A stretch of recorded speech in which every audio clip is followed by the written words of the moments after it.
ਸਤਿ ਸ਼੍ਰੀ ਅਕਾਲ। ਤੁਸੀਂ ਵੇਖ ਰਹੇ ਹੋ ਪੰਜਾਬ ਮੇਲ USA TV। ਮੈਂ ਹਾਂ ਸੰਜੀਵ ਯਸ਼ ਖੰਨਾ। ਸਵਾਗਤ ਕਰਦੇ ਹਾਂ ਪੰਜਾਬ ਫੋਕਸ ਦੇ ਵਿੱਚ। ਮੇਰੇ ਨਾਲ ਮੌਜੂਦ ਬਲਕਾਰ ਸਿੰਘ। ਹਾਂਜੀ, ਪੰਜਾਬ ਮੇਲ USA TV ਚੈਨਲ ਦੇ ਪਿਆਰੇ ਦਰਸ਼ਕੋ, ਨਿੱਘੀ ਜੀ ਆਇਆਂ ਨੂੰ। ਤੇ ਮੈਂ ਹਾਂ ਬਲਕਾਰ ਸਿੰਘ, ਸੀਨੀਅਰ ਜਰਨਲਿਸਟ, ਤੇ ਮੇਰੇ ਨਾਲ ਬੈਠੇ ਨੇ ਸੰਜੀਵ ਖੰਨਾ ਜੀ। ਤੇ ਸੰਜੀਵ ਖੰਨਾ ਜੀ, ਜਿਸ ਤਰ੍ਹਾਂ ਅਸੀਂ ਆਪਣੇ ਦਰਸ਼ਕਾਂ ਦਾ ਹਰ ਵਾਰ ਜਿਹੜੇ ਕਰੰਟ ਅਫੇਅਰ ਦੇ ਮਾਮਲੇ ਉਹਨਾਂ ਨੂੰ ਸੁਣਾ ਕੇ ਉਹਨਾਂ ਨਾਲ ਸਾਂਝੇ ਕਰਕੇ ਅਸੀਂ ਪ੍ਰੋਗਰਾਮ ਦੀ ਸ਼ੁਰੂਆਤ ਕਰਦੇ ਹਾਂ। ਤਾਂ ਅੱਜ ਦੱਸੋ ਕਿ ਉਹ ਕਿਹੜੇ ਵਧੀਆ ਤੇ ਜਿਹੜੇ ਚੰਗੇ ਨੇ, ਜਿਹੜੇ ਹੱਲ ਹੋ ਗਏ ਨੇ, ਜਿਹੜੇ ਲਮਕਦੇ ਨਹੀਂ, ਉਹਨਾਂ ਨੂੰ ਤੁਸੀਂ ਉਹਨਾਂ ਨਾਲ ਸ਼ੇਅਰ ਕਰੋ ਤੇ ਅਸੀਂ ਉਹਨਾਂ ਨੂੰ ਇਹਦੇ ਬਾਰੇ ਜਾਣਕਾਰੀ ਦਈਏ। ਪਹਿਲਾ ਮਸਲਾ ਤਾਂ ਇਹ ਹੈ ਕਿ ਰਾਤ ਦੀ ਬਾਰਿਸ਼ ਸ਼ੁਰੂ ਹੋ ਗਈ ਹੈ, ਹਜੇ ਤੱਕ ਚੱਲੀ ਜਾ ਰਹੀ ਹੈ। ਇਹ ਇੰਦਰ ਦੇਵਤਾ ਦਾ ਮਸਲਾ, ਇਹ ਇੰਦਰ ਦੇਵਤਾ ਦਾ ਮਸਲਾ ਹੈ, ਸਾਡਾ ਨਹੀਂ ਗਾ, ਧਰਤੀ ਦੇ ਲੋਕਾਂ ਦਾ ਨਹੀਂ ਗਾ, ਇਹ ਇੰਦਰ ਲੋਕ 'ਚ ਬੈਠੇ ਸਾਰੇ ਭਿੱਜਦੇ ਪਏ ਆ। ਹਾਂਜੀ ਜੀ, ਸੋ ਆਪਾਂ ਅੱਗੇ ਪਰ ਇਹ ਕਣਕ ਨੂੰ ਬਹੁਤ ਜ਼ਿਆਦਾ ਫਾਇਦੇਮੰਦ, ਬਹੁਤ ਫਾਇਦਾ ਸਬਜ਼ੀਆਂ ਦੇ ਵਿੱਚ ਵੀ, ਪੂਰਾ ਸਬਜ਼ੀਆਂ ਲਈ ਵੀ। ਸਬਜ਼ੀਆਂ ਵੈਸੇ ਬੱਚੇ ਜਿਹੜੇ ਸੁੱਕੀ ਠੰਡ ਦੇ ਨਾਲ ਬਿਮਾਰ ਸੀਗੇ, ਉਹ ਗਲੇ ਖਰਾਬ ਹੁੰਦੇ ਸੀ, ਉਹ ਵੀ ਬਿਲਕੁਲ ਠੀਕ ਹੋ ਜਾਣਗੇ। ਹਾਂ, ਸਬਜ਼ੀਆਂ ਦੇ ਵਿੱਚ ਰਸ ਪਊਗਾ। ਹਾਂ, ਸੋ ਅਮਰੀਕਾ ਦੇ ਵਿੱਚ ਨਾ ਜਿਹੜਾ ਮੋਬਾਈਲ ਡਿਜੀਟਲ ਪੇਮੈਂਟ ਹੈ, ਹਾਂ, ਉਹਦਾ ਦੁਰਉਪਯੋਗ, ਹਾਂ, ਉਹਨਾਂ ਨੂੰ ਵਰਤੋਂ ਕਰਨ ਵਾਲਿਆਂ ਨੂੰ ਭਾਰੀ ਨੁਕਸਾਨ ਦਾ ਸਾਹਮਣਾ ਕਰਨਾ ਪੈ ਰਿਹਾ। ਵੈਸੇ ਇੱਕ ਗੱਲ ਬਿਲਕੁਲ ਸਿੱਧੀ ਜੀ ਹੈ ਬਲਕਾਰ ਜੀ, ਜੋ ਚੀਜ਼ ਜਿਸ ਕੰਮ ਵਾਸਤੇ ਬਣੀ ਹੈ ਉਹਨੂੰ ਉੱਦਾਂ ਹੀ ਵਰਤੋ। ਸਹੀ ਗੱਲ, ਸਹੀ। ਜੇ ਤੁਸੀਂ ਉਹਦਾ ਗਲਤ ਇਸਤੇਮਾਲ ਕਰਦੇ ਹੋ ਤਾਂ ਵਾਕਈ ਯਕੀਨੀ ਇਹ ਗੱਲ ਨੁਕਸਾਨ ਹੁੰਦਾ ਹੈ ਜੀ। ਵੈਸੇ ਜਿਹੜਾ ਜਦੋਂ ਦਾ ਸੋਸ਼ਲ ਮੀਡੀਆ ਆਇਆ ਨਾ, ਡਿਜੀਟਲ ਜਿਹੜਾ ਆ ਰਹੀ ਆ ਰਦਲਾ ਬਦਲੀ ਲੋਕਾਂ ਨਾਲ, ਉਹਦੇ ਵਿੱਚ ਥੋੜ੍ਹੀਆਂ ਲੋਕਾਂ ਦੀ ਸ਼ਿਕਾਇਤਾਂ ਵੀ ਹੈਗੀਆਂ, ਨੁਕਸਾਨ ਵੀ ਹੋ ਰਿਹਾ। ਅਸਲ 'ਚ ਜਿੱਥੇ ਪੋਜ਼ੀਟਿਵਿਟੀ ਆ ਉਸ ਤਰੀਕੇ ਨਾਲ ਨਹੀਂ ਵਰਤਿਆ ਜਾ ਰਿਹਾ। ਇਹਦੇ ਵਿੱਚ ਹੁਣ ਧੋਖਾਧੜੀ ਹੋ ਰਹੀ ਆ, ਜਿਹੜੀ ਪੇਮੈਂਟ ਹੋ ਰਹੀ ਆ ਨਾ, ਕਈ ਜਿਹੜੇ ਆ ਇਸ ਤਰ੍ਹਾਂ ਦੀ ਪੇਮੈਂਟ ਕਰਵਾ ਦਿੰਦੇ ਆ ਡਿਜੀਟਲ 'ਤੇ, ਜਿਹੜੀ ਪੇਮੈਂਟ ਕਿਸੇ ਨੂੰ ਹੋਣੀ ਨਹੀਂ, ਜੇ ਹੋ ਜਾਂਦੀ ਤਾਂ ਪੂਰੀ ਨਹੀਂ ਉੱਥੇ ਜਾਂਦੀ। ਉਹਦੇ ਨਾਲ ਉਹ ਨੁਕਸਾਨ ਜਿਹੜਾ ਹੁੰਦਾ, ਫਿਰ ਇਹ ਕੰਪਨੀਆਂ ਨਹੀਂ ਭਰਦੀਆਂ, ਉਹਦੇ ਨਾਲ ਕੰਪਨੀਆਂ ਜਿਹੜੀ ਭਰਪਾਈ ਨਹੀਂ ਕਰਦੀਆਂ ਉਹ। ਫਿਰ ਇਸ ਕਰਕੇ ਇਹ ਜ਼ਿਆਦਾਤਰ ਜਿਹੜੀ ਐਡਵਾਂਸ ਕੰਟਰੀ ਆ, ਉੱਥੇ ਅਮਾਜ਼ੋਨ ਦੇ ਨਾਲ ਵੀ ਹੈਗਾ, ਉਹਦੇ 'ਚ ਜਿੱਦਾਂ ਬਾਕੀ ਜਿਹੜੀ ਸੋਸ਼ਲ ਮੀਡੀਆ ਨਾਲ ਡਿਜੀਟਲ ਪੇਮੈਂਟ ਆ ਉਹਦੇ 'ਤੇ ਆ, ਬੈਂਕ ਦੇ ਨਾਲ ਪੇਮੈਂਟ ਹੋ ਰਹੀ ਆ, ਉਹ ਜਿਹੜੀਆਂ ਔਨਲਾਈਨ ਹੋ ਰਹੀਆਂ, ਉਹ ਬਹੁਤ ਖਤਰਾ ਹੋ ਰਿਹਾ। ਇੱਕ ਜਿਹੜਾ ਅਸੀਂ ਬੈਂਕ ਦੇ ATM 'ਚ ਪੈਸੇ ਜਮ੍ਹਾਂ ਕਰਾਉਂਦੇ ਹਾਂ, ਜਦੋਂ ਉਹਦੇ ਵਿੱਚ ਪੈਸੇ ਜਮ੍ਹਾਂ ਕਰਾ ਕੇ ਅਸੀਂ ਅੱਗੇ ਵੇਖਦੇ ਹਾਂ ਵੀ ਸਾਡੇ ਅਕਾਊਂਟ 'ਚ ਪਹੁੰਚ ਗਏ ਜਾਂ ਨਹੀਂ ਪਹੁੰਚੇ। ਕਈ ਵਾਰੀ ਪਹੁੰਚਦੇ ਨਹੀਂ, ਤੁਹਾਡੇ ਨਾਲ ਜਿਹੜੇ ਧੋਖਾਧੜੀ ਕਰਨ ਵਾਲੇ ਜਿਹੜੇ ਵੇਖ ਰਹੇ ਆ, ਤੁਹਾਡੇ ATM ਕੱਢਣ ਤੋਂ ਬਾਅਦ ਤੁਸੀਂ ਉਹਨੂੰ ਕਲੀਅਰ ਨਹੀਂ ਕੀਤਾ ਤਾਂ ਉਹ ਵੀ ਤੁਹਾਡੇ ਨਾਲ ਉੱਥੇ ਜਾ ਕੇ ਫੋਟੋਸ਼ਾਪ ਲਾ ਕੇ ਉਹਦੇ 'ਤੇ ATM ਦੇ ਰਾਹੀਂ ਆਪਣੇ ਪੈਸੇ ਕਢਾ ਲੈਂਦੇ ਆ। ਇਹ ਬਹੁਤ ਇੰਡੀਆ 'ਚ ਵੀ ਬਹੁਤ ਹੋਇਆ ਔਰ ਫੜੇ ਵੀ ਗਏ ਬਹੁਤ ਲੋਕ। ਕੈਪਟਨ ਅਮਰਿੰਦਰ ਸਿੰਘ ਦੀ ਵਾਈਫ ਜਿਹੜੀ ਪਰਨੀਤ ਕੌਰ, ਉਹਦੇ ਪੈਸੇ ਕਢਾ ਲਏ ਸੀ। ਇਹ ਦੇਖੋ, ਔਰ ਇਹ ਤਾਂ ਐਡਵਾਂਸ ਕੰਟਰੀ ਆ ਜਿੱਥੇ ਲੋਕ ਇਸ ਗੱਲ ਤੋਂ ਇੰਨੇ ਪਰੇਸ਼ਾਨ ਆ, ਖਾਸ ਕਰਕੇ ਜਿਹੜੇ ਲੋਕਾਂ ਦੀ ਕੰਪਨੀਆਂ ਚੱਲ ਰਹੀਆਂ, ਉਹਨਾਂ ਕੰਪਨੀਆਂ ਦੇ ਵਿੱਚ ਜਿਹੜੀ ਪੇਮੈਂਟ ਜਾਂਦੀ ਲੋਕਾਂ ਨੂੰ ਔਨਲਾਈਨ ਹੀ ਜਾਂਦੀ ਹੈ। ਔਨਲਾਈਨ ਪੇਮੈਂਟ ਦੇ ਵਿੱਚ ਕਈ ਵਾਰੀ ਹੁੰਦੇ ਉੱਥੇ ਤਾਂ ਪਹੁੰਚੀ ਨਹੀਂ, ਜੇ ਰਿਕਾਰਡ ਵੀ ਹੁੰਦੇ ਤਾਂ ਪੂਰੀ ਨਹੀਂ ਹੁੰਦੀ। ਜੇ ਉਹ ਸ਼ਿਕਾਇਤ ਕਰਦੇ ਇਹਨਾਂ ਨੂੰ, ਡਿਜੀਟਲ ਕੰਪਨੀਆਂ ਨੂੰ ਸ਼ਿਕਾਇਤ ਕਰਦੇ ਆ, ਤਾਂ ਪੂਰਾ ਪੈਸਾ ਦਿੰਦੇ ਹੀ ਨਹੀਂ ਗੇ। ਇਹ ਉਦੋਂ ਮੰਨ ਜਾਂਦੇ ਆ ਵੀ ਅਸੀਂ ਕਰਾਂਗੇ ਸਾਰਾ ਕੁਝ। ਨੰਬਰ 2, ਜਿਹੜੇ ਡਾਟੇ ਆ, ਉਹ ਡਾਟਾ ਨਿੱਜੀ ਜਿਹੜਾ ਉਹਨਾਂ ਦਾ ਹੈਗਾ, ਪਰਸਨਲ ਆ, ਉਹਨਾਂ ਨੂੰ ਡਿਲੀਟ ਕਰਨਾ ਚਾਹੁੰਦੇ, ਡਿਲੀਟ ਹੀ ਨਹੀਂ ਹੁੰਦੇ। ਉਹਦੇ ਵਿੱਚ ਕਈ ਤਰ੍ਹਾਂ ਦੀਆਂ ਐਪਸ ਜਿਹੜੀਆਂ ਹੈਗੀਆਂ, ਤੁਹਾਡੇ ਜਦੋਂ ਆਉਂਦੀਆਂ ਮੋਬਾਈਲ 'ਤੇ ਜਾਂ ਤੁਸੀਂ ਉਹਨੂੰ ਆਪਰੇਟ ਕਰਦੇ ਜੇ, ਤਾਂ ਉਹਦੇ ਵਿੱਚ ਤੁਹਾਨੂੰ ਪਤਾ ਨਹੀਂ ਲੱਗਣ ਦਿੰਦੇ, ਕੋਈ ਇਨਫੋਰਮੇਸ਼ਨ ਨਹੀਂ ਪੂਰੀ ਹੁੰਦੀ, ਫਿਰ ਹੈਕ ਹੋ ਜਾਂਦੀਆਂ। ਹੈਕ ਕਰਕੇ ਵੀ ਤੁਹਾਡੇ ਅਕਾਊਂਟ ਨੰਬਰ ਹੈਕ ਕਰ ਲੈਂਦੇ ਆ। ਉਹਦੇ ਵਿੱਚ ਤੁਹਾਨੂੰ ਹੈਕਿੰਗ ਤੋਂ ਬਾਅਦ ਕਈ ਜਿਹੜੀਆਂ ਪੇਮੈਂਟਸ ਜਾਂ ਖਰੀਦੋ ਫਰੋਖਤ ਦਾ ਜਿਹੜੀ ਮਾਰਕੀਟਿੰਗ ਹੈ, ਤੁਹਾਡੇ ਉਹ ਨੰਬਰ 'ਤੇ, ਅਕਾਊਂਟ ਨੰਬਰ ਦੇ ਵਿੱਚੋਂ ਪੈਸੇ ਕਢਵਾ ਕੇ ਕਰੀ ਜਾਂਦੇ ਆ। ਇਹ ਬੜੇ ਲੋਕ ਫੜੇ ਗਏ, ਖਾਸ ਕਰਕੇ ਇੰਡੀਆ 'ਚ ਵੀ ਹੈਗਾ। ਇੰਡੀਆ 'ਚ ਕੇਰਲਾ, ਮਦਰਾਸ, ਕਰਨਾਟਕਾ 'ਚ ਬੜੇ ਮੁੰਡੇ ਫੜੇ ਆ, ਬਿਹਾਰ ਦੇ ਮੁੰਡੇ ਫੜੇ ਆ, ਔਰ ਗਰੁੱਪ ਦਿੱਲੀ ਬੈਠੇ ਆ। ਅਸੀਂ ਅਮਰੀਕਾ ਦੀ ਤਾਂ ਗੱਲ ਕਰਦੇ ਹਾਂ, ਅਮਰੀਕਾ 'ਚ ਚਲੋ ਪੇਮੈਂਟ ਤੇ ਜਿਹੜੀਆਂ ਹੋ ਰਹੀਆਂ, ਐਡਵਾਂਸ ਕੰਟਰੀ ਆ, ਉੱਥੇ ਲੋਕ ਸਮਝਦਾਰ ਵੀ ਹੈਗਾ ਸਾਰਾ ਕੁਝ। ਉਹਦੇ ਬਾਵਜੂਦ ਵੀ ਉੱਥੇ ਬੜੀ ਧੋਖਾਧੜੀ ਅਤੇ ਇਸ ਤਰ੍ਹਾਂ ਦੇ ਜਿਹੜੇ ਧੋਖੇ ਹੋ ਰਹੇ ਆ। ਐਗਜ਼ੈਕਟਲੀ, ਕਿਉਂਕਿ ਹਰ ਥਾਂ 'ਤੇ ਉੱਤੇ ਦੇਖੋ, ਜਿੰਨੇ ਸੁੱਖ ਨੇ ਉਹਦੇ ਨਾਲ ਉਹਦੇ ਐਡਵਰਟਸ ਵੀ ਇਫੈਕਟ ਆਉਣੇ ਹੀ ਆਉਂਦੇ ਨੇ। ਸਾਇੰਸ ਆ, ਕਹਿੰਦੇ ਨੇ, ਇੱਕ ਵਿਗਿਆਨਿਕ ਨੇ ਕਿਹਾ ਸੀ, science never solves any problem without creating 5 more. ਕਿ ਸਾਇੰਸ ਉਦੋਂ ਤੱਕ ਕੋਈ ਸਮੱਸਿਆ ਹੱਲ ਨਹੀਂ ਕਰਦੀ ਜਦੋਂ ਤੱਕ 5 ਹੋਰ ਸਮੱਸਿਆਵਾਂ ਪੈਦਾ ਕਰ ਦਿੰਦੀ, ਕਿਉਂਕਿ ਹੋਰ ਚੀਜ਼ਾਂ ਸੋਚਣ ਵਾਸਤੇ ਨਿਕਲ ਆਉਂਦੀਆਂ ਨੇ ਜੀ। ਸੋ ਇਹਦੇ 'ਚ ਇਹੀ ਚੀਜ਼ ਹੈ ਕਿ ਇੱਕ ਤਾਂ ਆਪਣਾ ਪਾਸਵਰਡਸ ਜਿਸ ਤਰ੍ਹਾਂ ਵੀ ਉਹ ਸਮਝਾਉਂਦੇ ਨੇ ਸੰਭਾਲ ਕੇ ਰੱਖੋ।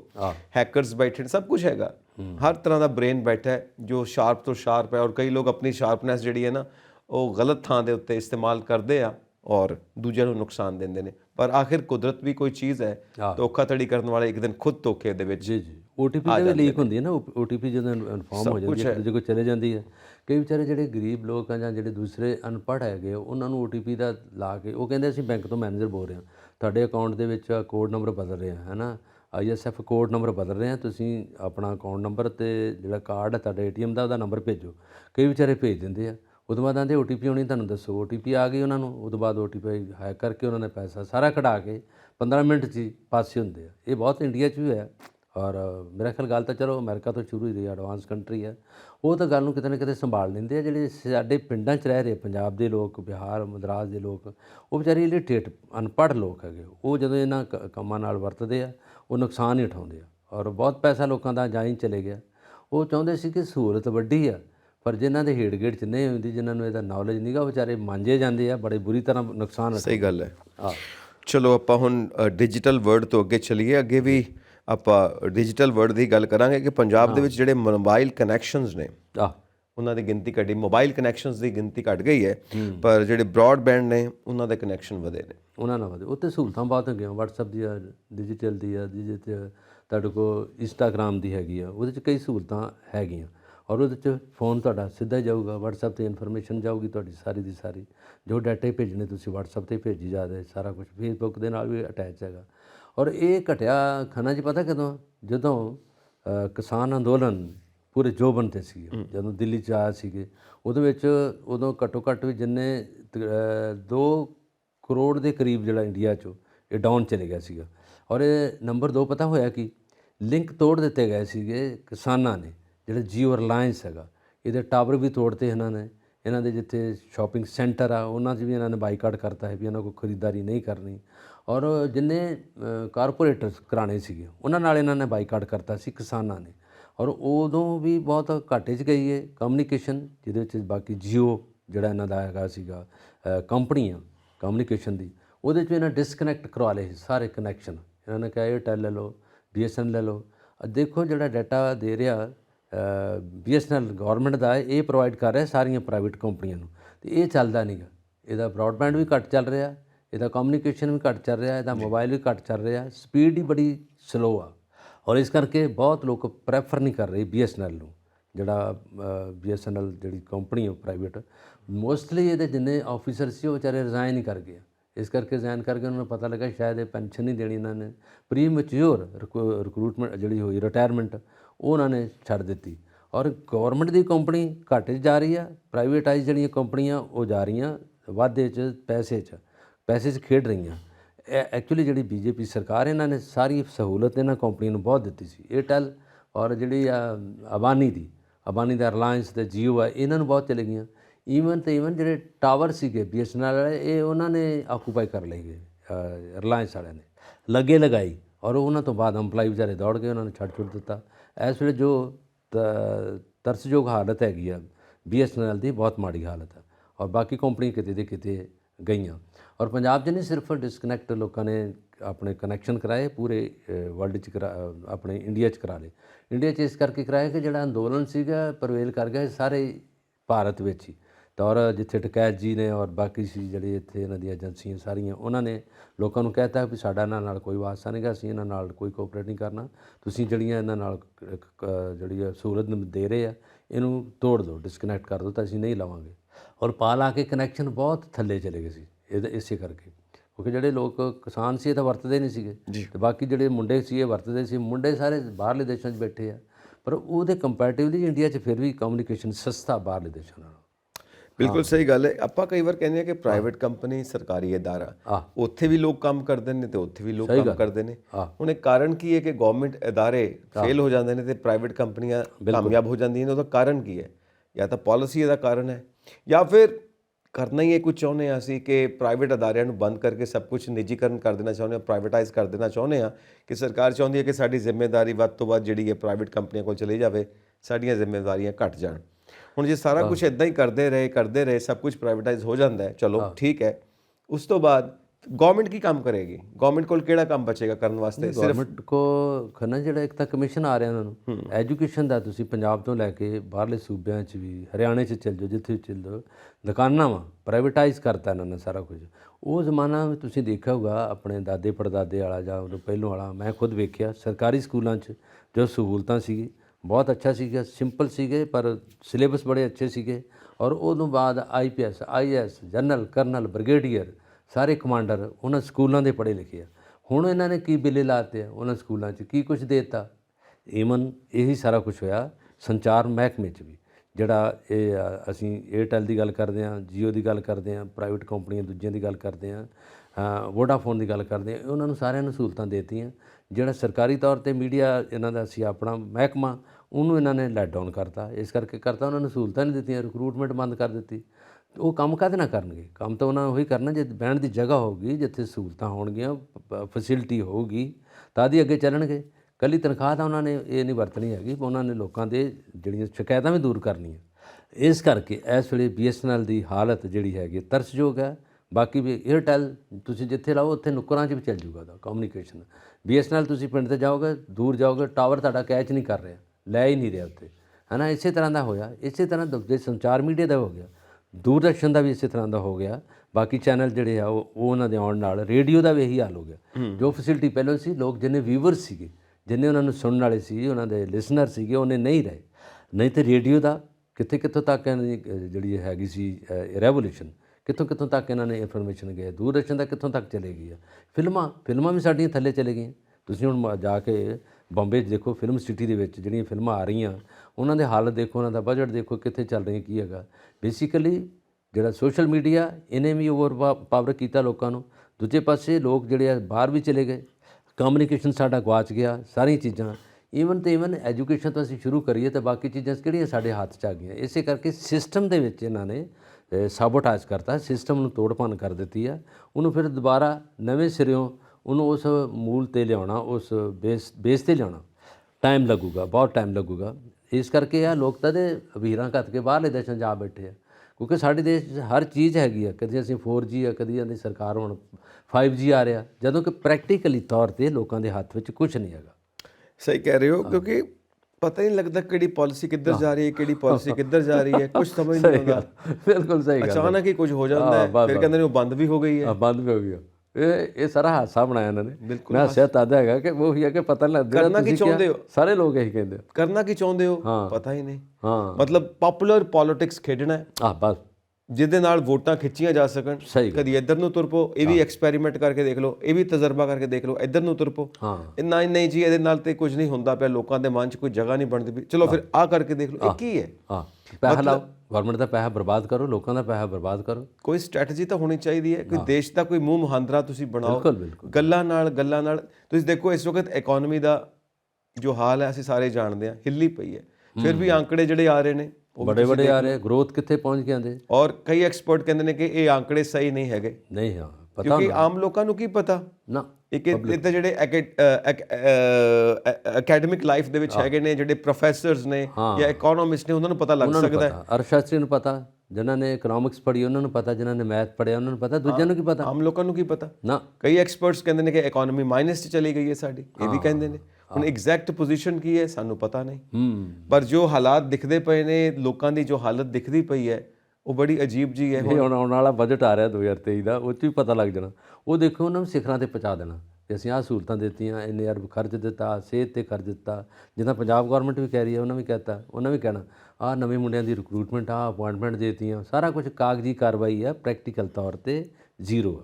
ਹੁਣ ਜਿਹੜੀਆਂ ਇਹ ਰਿਪੋਰਟਸ ਆ ਰਹੀਆਂ ਨੇ, ਹੁਣ ਅਮਰੀਕਾ ਤੋਂ ਵੀ ਰਿਪੋਰਟ ਆਈ ਹੈ, ਜੋ ਇੱਥੇ ਬਹੁਤ ਪਪੂਲਰ ਬਿਜ਼ਨਸਮੈਨ ਨੇ, ਦੁਨੀਆ ਦੇ ਤੀਸਰੇ ਚੌਥੇ ਨੰਬਰ ਤੇ ਰਹਿ ਚੁੱਕੇ ਨੇ, ਇਸ ਵਾਰ ਕਾਫੀ ਥੱਲੇ ਜਾ ਰਹੇ ਨੇ। ਸੋ ਉਹਨਾਂ ਦੀ ਰਿਪੋਰਟ ਆਉਣ ਤੋਂ ਬਾਅਦ ਉਹਨਾਂ ਦੇ ਸ਼ੇਅਰ ਮਾਰਕੀਟ ਦੇ ਵਿੱਚ ਪ੍ਰਾਈਸਿਸ ਘਟ ਗਈਆਂ। ਕੁਝ ਕਿਹਾ ਜਾਂਦਾ ਹੈ ਕਿ ਜਿਹੜੇ ਪਹਿਲਾਂ ਵੀ ਪ੍ਰਾਈਸਿਸ ਸੀ ਉਹ ਮੈਨੂਪੂਲੇਟ ਹੋਈਆਂ ਸੀ, ਉਹਨਾਂ ਪ੍ਰਾਈਸਿਸ ਨੂੰ ਵਧਾ ਕੇ ਉਸ ਬੇਸ ਦੇ ਉੱਤੇ ਉਹਨਾਂ ਨੇ ਮਾਰਕੀਟ ਤੋਂ ਕਰਜ਼ਾ ਲਿੱਤਾ, ਪੈਸਾ ਲਿੱਤਾ, ਜਿਹਦੇ ਵਿੱਚ ਵੀ ਕਈ ਗਵਰਨਮੈਂਟ ਏਜੰਸੀਆਂ ਦਾ ਵੀ ਪੈਸਾ ਲੱਗਾ ਹੋਇਆ। ਹੁਣ ਜੇ ਉਸ ਗਰੁੱਪ ਨੂੰ ਘਾਟਾ ਪੈਂਦਾ ਤਾਂ ਗਵਰਨਮੈਂਟ ਏਜੰਸੀਆਂ ਨੂੰ ਵੀ ਘਾਟਾ ਪਏਗਾ, ਔਰ ਗਵਰਨਮੈਂਟ ਏਜੰਸੀਆਂ ਦੇ ਵਿੱਚ ਆਮ ਲੋਕਾਂ ਦਾ ਪੈਸਾ ਹੈ, ਉਹ ਕੀ ਕਰਨ? ਮਤਲਬ ਇਹ ਹੈ ਕਿ ਹੁਣ ਉਹ ਜਿਹੜੀਆਂ ਰਿਪੋਰਟਸ ਨੇ, ਕਈ ਸਾਲਾਂ ਤੋਂ ਉਹ ਏਜੰਸੀਆਂ ਕੰਮ ਕਰਦੀਆਂ ਪਈਆਂ, ਉਹ ਵੀ ਰਿਪੋਰਟਸ ਦਿੰਦੀਆਂ ਪਈਆਂ। ਮਤਲਬ ਅਸਲੀ ਪਿਕਚਰ ਕੀ ਹੈ ਇਹ ਆਮ ਲੋਕਾਂ ਨੂੰ ਨਹੀਂ ਪਤਾ ਲੱਗਦਾ ਪਿਆ। ਸੋ ਇਹ ਸਾਰੀਆਂ ਗੱਲਾਂ ਚੱਲਦੀਆਂ ਪਈਆਂ ਨੇ। ਆਪਾਂ ਅੱਗੇ ਚੱਲਦੇ ਹਾਂ, ਕਿਉਂਕਿ ਇਹ ਤਾਂ ਵਿਸ਼ਾ ਬਹੁਤ ਲੰਬਾ ਹੋ ਜਾਏਗਾ। ਆਪੇ ਸਮਝਦਾਰ ਨੇ, ਸਮਝਣਗੇ ਲੋਕ। ਬਿਲਕੁਲ, ਇਸ਼ਾਰਾ ਕਾਫੀ ਹੈ ਸਮਝਦਾਰ ਨੂੰ। ਡੇਰਾ ਮੁਖੀ ਦੇ ਵਰਚੁਅਲ ਸਤਸੰਗ ਲੈ ਤੇ ਮਤਲਬ ਲੋਕਾਂ ਦੇ ਵਿੱਚ ਤਣਾਅ ਹੈ, ਵਰਚੁਅਲ ਸਤਸੰਗ ਹੋ ਰਹੇ ਨੇ, ਔਰ ਇਸ ਵਕਤ ਉਸੇ ਥਾਂ ਤੇ ਨੇ ਜਿੱਥੇ ਇਹ ਸਾਰਾ ਸ਼ੁਰੂ ਹੋਇਆ ਸੀ ਮਾਮਲਾ। ਉਸ ਥਾਂ ਦੇ ਉੱਤੇ ਡੇਰਾ ਮੁਖੀ ਜਿਹੜੇ ਹੈਗੇ ਨੇ ਰਾਮ ਰਹੀਮ ਜੀ, ਉੱਥੇ ਇਸ ਵਕਤ ਕਿਆਮ ਕਰਦੇ ਪਏ ਨੇ, ਉੱਥੇ ਰਹਿੰਦੇ ਪਏ ਨੇ ਜਿੱਥੇ ਵਿਵਾਦ ਖੜੇ ਹੋਏ ਸੀਗੇ, ਉਸੇ ਥਾਂ ਦੇ ਉੱਤੇ ਹੈਗੇ ਨੇ। ਇਹ ਡੇਰਾ ਉਹੀ ਬਠਿੰਡੇ ਦਾ ਸਲਾਬਤਪੁਰਾ, ਉਹਦੇ 'ਚ ਆ ਕੇ ਉੱਥੋਂ ਵਰਚੁਅਲ ਜਿਹੜੀ ਆ ਉਹਨਾਂ ਨਾਲ ਸਤਸੰਗ ਕਰਦੇ ਆ, ਔਰ ਦੇਖ ਲਓ ਹਰ ਮਹੀਨੇ ਦੇ ਦੂਜੇ ਤੀਜੇ ਟਾਈਮ ਤੇ ਇਹ 40 ਦਿਨ ਦੀ ਪੈਰੋਲ ਲਾ ਕੇ ਆ ਜਾਂਦੇ ਆ ਪੈਰੋਲ ਤੇ, ਔਰ ਛੁੱਟੀ ਪਤਾ ਨਹੀਂ ਕਿਸ ਤਰ੍ਹਾਂ ਮਿਲ ਜਾਂਦੀ ਹੈ। ਫਿਰ ਆ ਕੇ ਉਹੀ ਉਹਨਾਂ ਨਾਲ ਸਤਸੰਗ ਹੁੰਦਾ। ਇਹਨਾਂ ਨੂੰ ਕਿਹੜੀ ਉਮਰ ਕੈਦ ਹੈ ਅਤੇ ਕਿਹੜਾ ਇਹਨਾਂ 'ਤੇ ਰੇਪ ਦਾ ਕੇਸ ਹੋਇਆ ਅਤੇ ਕਿਹੜਾ ਦੇਸ਼ ਹੈ ਅਤੇ ਕਿਦੋਂ ਦਾ ਕਾਨੂੰਨ ਬਣਿਆ, ਇਹਦਾ ਨਹੀਂ ਸਮਝ ਆ ਰਹੀ। ਜਿਹੜਾ ਤੁਸੀਂ ਹੁਣੇ ਗੱਲ ਕੀਤੀ ਹੈ ਕਿ ਅਜੇ ਤੱਕ ਇਹਨਾਂ ਗੱਲਾਂ ਦਾ ਪਤਾ ਨਹੀਂ ਲੱਗਦਾ ਵੀ ਸਿਸਟਮ ਕੀ ਕਰ ਰਿਹਾ। ਹੁਣ ਤੁਸੀਂ ਆਪ ਹੀ ਦੇਖੋ, you are a well educated person, ਮੈਂ ਵੀ ਸਮਝਦਾਰ ਹਾਂ, ਬਾਕੀ ਸਾਡੇ ਦਰਸ਼ਕ ਵੀ ਸਮਝਦਾਰ ਆ ਜਿਹੜੇ ਦੇਖ ਰਹੇ ਆ। ਇਹ ਪਤਾ ਨਹੀਂ ਕੀ ਤਮਾਸ਼ਾ ਬਣਾ ਲੈਂਦੀ ਹੈ ਗੌਰਮੈਂਟ, ਔਰ ਜੁਡੀਸ਼ਰੀ ਨੇ ਕੀ ਕੀਤਾ ਕਿ ਵਾਰ-ਵਾਰ ਆ ਗਏ ਜੀ, ਸੰਤ ਜੀ ਆ ਰਹੇ ਆ, ਹੈ ਨਾ, ਸੱਚਾ ਸੌਦਾ ਵਾਲੇ ਸੰਤ ਜੀ ਆ ਗਏ ਦੁਬਾਰਾ, ਵਰਚੁਅਲ ਉਹਨਾਂ ਦੇ ਸਤਸੰਗ ਹੋ ਗਿਆ, ਹੁਣ ਉਹੀ ਆ ਰਿਹਾ। ਇਹਦੇ ਵਿੱਚ ਇਸ ਵੇਲੇ ਧਾਰਮਿਕ ਏਜੰਸੀਆਂ ਨੇ ਵਿਰੋਧਤਾ ਕੀਤੀ ਆ, ਉਹਨਾਂ ਨੇ ਤੋੜ ਭੰਨ ਕੀਤੀ ਆ, ਰਾਹ ਰੋਕੇ ਉਹਨਾਂ ਦੇ ਵੀ ਕਿੱਧਰ ਜਾ ਰਹੇ ਲੋਕ, ਕਿਉਂ ਜਾ ਰਹੇ ਆ। ਔਰ ਉਹਦੇ 'ਚ SGPC ਸ਼੍ਰੋਮਣੀ ਅਕਾਲੀ ਦਲ ਅੰਮ੍ਰਿਤਸਰ ਨੇ ਵੀ ਵਿਰੋਧਤਾ ਕੀਤੀ ਬੜੀ ਦੇਰ ਤੋਂ ਵੀ ਇਹ ਜਿਹੜਾ ਕੰਮ ਕਰ ਰਹੇ ਆ ਇਹ ਬਾਕੀ ਜਿਹੜੀ ਹੈਗੀਆਂ ਉਹ ਲੋਕਾਂ ਨੂੰ ਕੁਰਾਹੇ ਕਿਉਂ ਪਾ ਰਹੇ ਆ ਜਿਹੜੇ ਬੈਠੇ ਲੋਕ ਨੇ। ਔਰ ਦੂਜੇ ਨੰਬਰ 'ਤੇ ਹੈਗਾ ਕਿ ਜਿਹੜੇ ਉੱਥੋਂ ਆ ਰਹੇ ਨੇ ਜੇਲ੍ਹ ਤੋਂ ਬਾਅਦ ਵਾਰ-ਵਾਰ ਜਾ ਕੇ ਹੁਣ ਕੀ ਸਮਝਾਉਣਗੇ ਲੋਕਾਂ ਨੂੰ, ਔਰ ਕਿਸ ਮਾਡਲ ਨਾਲ ਸਾਹਮਣੇ ਹੋਣਗੇ ਜਦੋਂ ਇਹਨਾਂ 'ਤੇ ਆਪਣੇ ਕੇਸ ਲੱਗੇ ਇੰਨੇ ਜ਼ਿਆਦਾ, ਅਤੇ ਲੋਕਾਂ ਨੂੰ ਕੀ ਕਹਿਣਗੇ ਕਿ ਮੇਰੇ ਵਰਗੇ ਬਣੋ ਜਾਂ ਦੁਨੀਆ ਨੂੰ ਇਸ ਤਰ੍ਹਾਂ ਸੰਭਾਲੋ ਜਾਂ ਕੀ ਕਰੋ। ਇਹਦੇ ਵਿੱਚ ਇਹ ਹੈਗਾ ਕਿ ਚਲੋ ਜਿਹੜੇ ਸ਼ਰਧਾਲੂ ਆ, ਡੇਰਾ ਪ੍ਰੇਮੀ ਆ ਰਹੇ ਆ, ਸੁਣਦੇ ਆ, ਸਾਰਾ ਕੁਛ ਹੈਗਾ। ਪਰ ਨੰਬਰ 2 ਜਿਹੜੇ ਲੋਕ ਆਲੋਚਨਾ ਕਰ ਰਹੇ ਆ ਕਿ ਵਾਰ-ਵਾਰ ਇਹਨਾਂ ਨੂੰ ਜਿਹੜੀ ਆ ਰਹੀ ਆ ਵਿਰਚੁਅਲ ਇਹਨਾਂ ਦੀ ਟਾਕ, ਇਹ ਜਿਹੜਾ ਵੀਡੀਓ ਦਿਖਾ ਰਹੇ ਆ, ਫਿਰ ਇਹਨਾਂ ਨੂੰ 40 ਕੁ ਦਿਨਾਂ ਬਾਅਦ ਫਿਰ 40 ਦਿਨ ਕਿਉਂ ਮਿਲ ਜਾਂਦੇ ਆ ਜਦੋਂ ਇਲੈਕਸ਼ਨ ਆ ਰਹੀ ਸਿਰ 'ਤੇ। ਉਹਦਾ ਬੇਸ ਬਣਾਉਣ ਲਈ, ਉਹਦਾ ਬੁਨਿਆਦ ਬਣਾਉਣ ਲਈ ਇਹ ਸਾਰਾ ਕਾਰੋਬਾਰ ਹੋ ਰਿਹਾ। ਉਹਦੇ ਵਿੱਚ ਹੈਗਾ ਡੇਰੇ ਪ੍ਰੇਮੀ ਸਾਰੇ ਆ ਰਹੇ ਆ, ਉਹਦੇ ਵਿੱਚ ਹੁਣ ਧਾਰਮਿਕ ਏਜੰਸੀਆਂ ਨੇ ਸਾਰੀਆਂ ਨੇ, ਜਿਹਦੇ ਵਿੱਚ ਹਿੰਦੂ ਏਜੰਸੀਆਂ ਵੀ ਹੈਗੀਆਂ, ਧਾਰਮਿਕ ਏਜੰਸੀਆਂ, ਸਿੱਖ ਏਜੰਸੀਆਂ ਵੀ ਹੈਗੀਆਂ, ਮੁਸਲਿਮ ਵੀ ਹੈਗੀਆਂ, ਸਾਰਿਆਂ ਨੇ ਵਿਰੋਧਤਾ ਕੀਤੀ ਆ। ਇਸ ਕਰਕੇ ਇਹਨਾਂ ਨੇ ਕੀਤੀ ਆ ਖੰਨਾ ਜੀ ਕਿ ਜਿਹੜੇ ਬਾਹਰ ਬੈਠੇ ਜਿਹੜੇ ਇਸ ਵੇਲੇ ਅਰੈਸਟ ਨੇ, ਜਿਨ੍ਹਾਂ ਨੂੰ ਰਿਹਾਈ ਕਰਨੀ ਇਹਨਾਂ ਨੇ ਮੰਗ ਕੀਤੀ ਆ, ਉਹਦੇ ਵਿੱਚ ਅਕਾਲੀ ਦਲ ਦੇ ਸੁਖਦੇਵ ਸਿੰਘ ਢੀਂਡਸਾ ਜੀ ਆ, SGPC ਵਾਲਿਆਂ ਨੇ ਵਿਰੋਧਤਾ ਕੀਤੀ ਆ ਕਿ ਇਹਨਾਂ ਨੂੰ ਤੁਸੀਂ ਜਿਹੜੇ ਉਹ ਆਪਣੀ ਸਜ਼ਾ ਭੁਗਤ ਰਹੇ ਉਹਨਾਂ ਨੂੰ ਕਿਉਂ ਨਹੀਂ ਬਾਹਰ ਲਿਆਉਂਦੇ। ਉਹਨਾਂ ਨੂੰ ਇੱਕ ਪੈਰੋਲ ਨਹੀਂ ਦਿੱਤੀ, ਉਹਨਾਂ ਨੂੰ ਬੁਲਾਇਆ ਨਹੀਂ ਗਿਆ ਗਾ, ਉਹ ਅਜੇ ਅੰਦਰ ਦੇ ਅੰਦਰ ਹੀ ਬੈਠੇ ਹੈਗੇ ਆ। ਨਵਜੋਤ ਸਿੱਧੂ ਜੀ ਦਾ ਵੀ ਰੌਲਾ ਪੈ ਗਿਆ ਵੀ ਆ ਰਹੇ 26 ਜਨਵਰੀ ਨੂੰ, ਉਹ ਵੀ ਵਿਚਾਰੇ ਅਜੇ ਅੰਦਰ ਡੱਕੇ ਪਏ ਆ। ਇਹ ਆ ਜਾਂਦੇ ਆ ਹਰ ਸਵੇਰ ਚੜ੍ਹੀ ਨੂੰ ਬਾਹਰ ਆ ਕੇ ਬਹਿ ਜਾਂਦੇ ਆ। ਹੁਣ ਇਹਦੇ ਪਿੱਛੇ ਤੁਸੀਂ ਵੀ ਸਿਆਣੇ ਜੇ, ਔਰ ਇਹਦੇ ਪਿੱਛੇ ਦੱਸੋ ਇਹਦੇ ਵਿੱਚ ਕੀ, ਇਹਦੇ ਪਿੱਛੇ ਕੀ ਰੌਣਕ ਹੈ ਅਤੇ ਕੀ ਇਹਦਾ ਕਿਹਦਾ ਭੇਦ ਆ, ਕਿਉਂ ਆ ਰਿਹਾ ਬਾਹਰ ਵਾਰ-ਵਾਰ। ਔਰ ਉਹਦੇ ਵਿੱਚ ਇਸ ਵੇਲੇ ਉਹ ਸਾਰੀ ਵਿਰਚੁਅਲ ਟਾਕ ਹੁੰਦੀ ਹੈ। ਹਾਂ ਬਸ ਇਹੀ ਹੈ। ਔਰ ਜਿਹੜੇ ਸਿਆਣੇ ਬੈਠੇ ਨੇ, ਪੋਲੀਟੀਕਲ ਪੰਡਿਤ ਬੈਠੇ ਨੇ, ਉਹ ਕਹਿੰਦੇ ਨੇ ਸਾਰੀ ਸਿਆਸਤ ਹੈ, ਇਹਦੇ ਵਿੱਚ ਸਿਆਸਤ ਆਪਣੀ ਭੂਮਿਕਾ ਨਿਭਾਉਂਦੀ ਹੈ।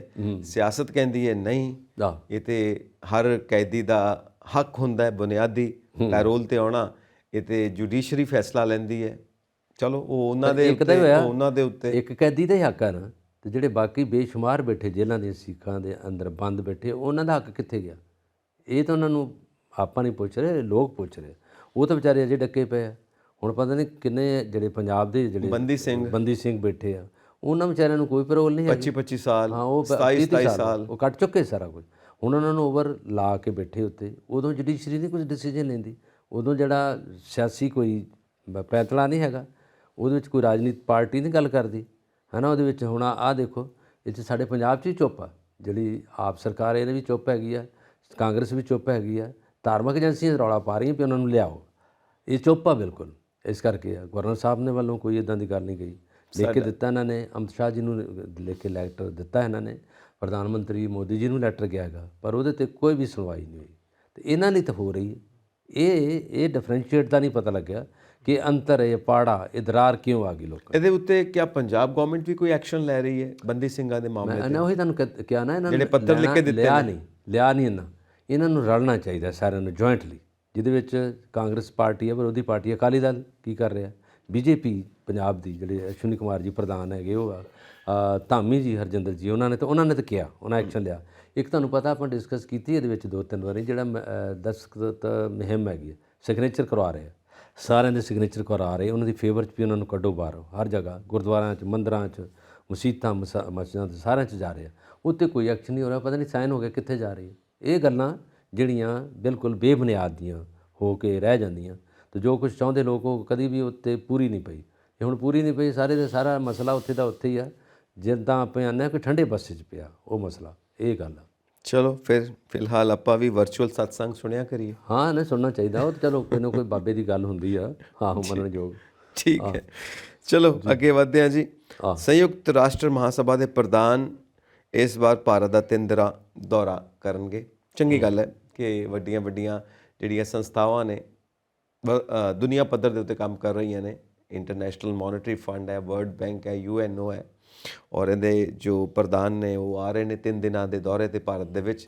ਗੁੱਡ ਸਾਈਨ ਹੈ, ਇਹ ਵਧੀਆ ਲੱਗਦਾ ਕਿ ਕੁਛ ਨਾ ਕੁਛ ਅੱਛਾ ਹੋਣ ਵਾਲਾ ਭਾਰਤ ਦੇ ਧਰਤੀ ਦੇ ਉੱਤੇ, ਕਿਉਂਕਿ ਜੀਓਪੋਲਿਟਿਕਸ ਦੇ ਵਿੱਚ ਜਦੋਂ ਇਦਾਂ ਦੀਆਂ ਮੂਵਮੈਂਟਸ ਹੁੰਦੀਆਂ ਨੇ, ਬੇਸਿਕਲੀ ਤਾਂ ਟ੍ਰੇਡ ਹੀ ਹੈ ਜੀ। ਦੇਖੋ ਹੁਣ ਕੀ ਇਕੋਨਮੀ ਨੂੰ ਫਾਇਦਾ ਹੋਇਆ, ਕੁਝ ਟ੍ਰੇਡਸ ਦੇ ਨਵੇਂ ਸਮਝੌਤੇ ਸ਼ਾਇਦ।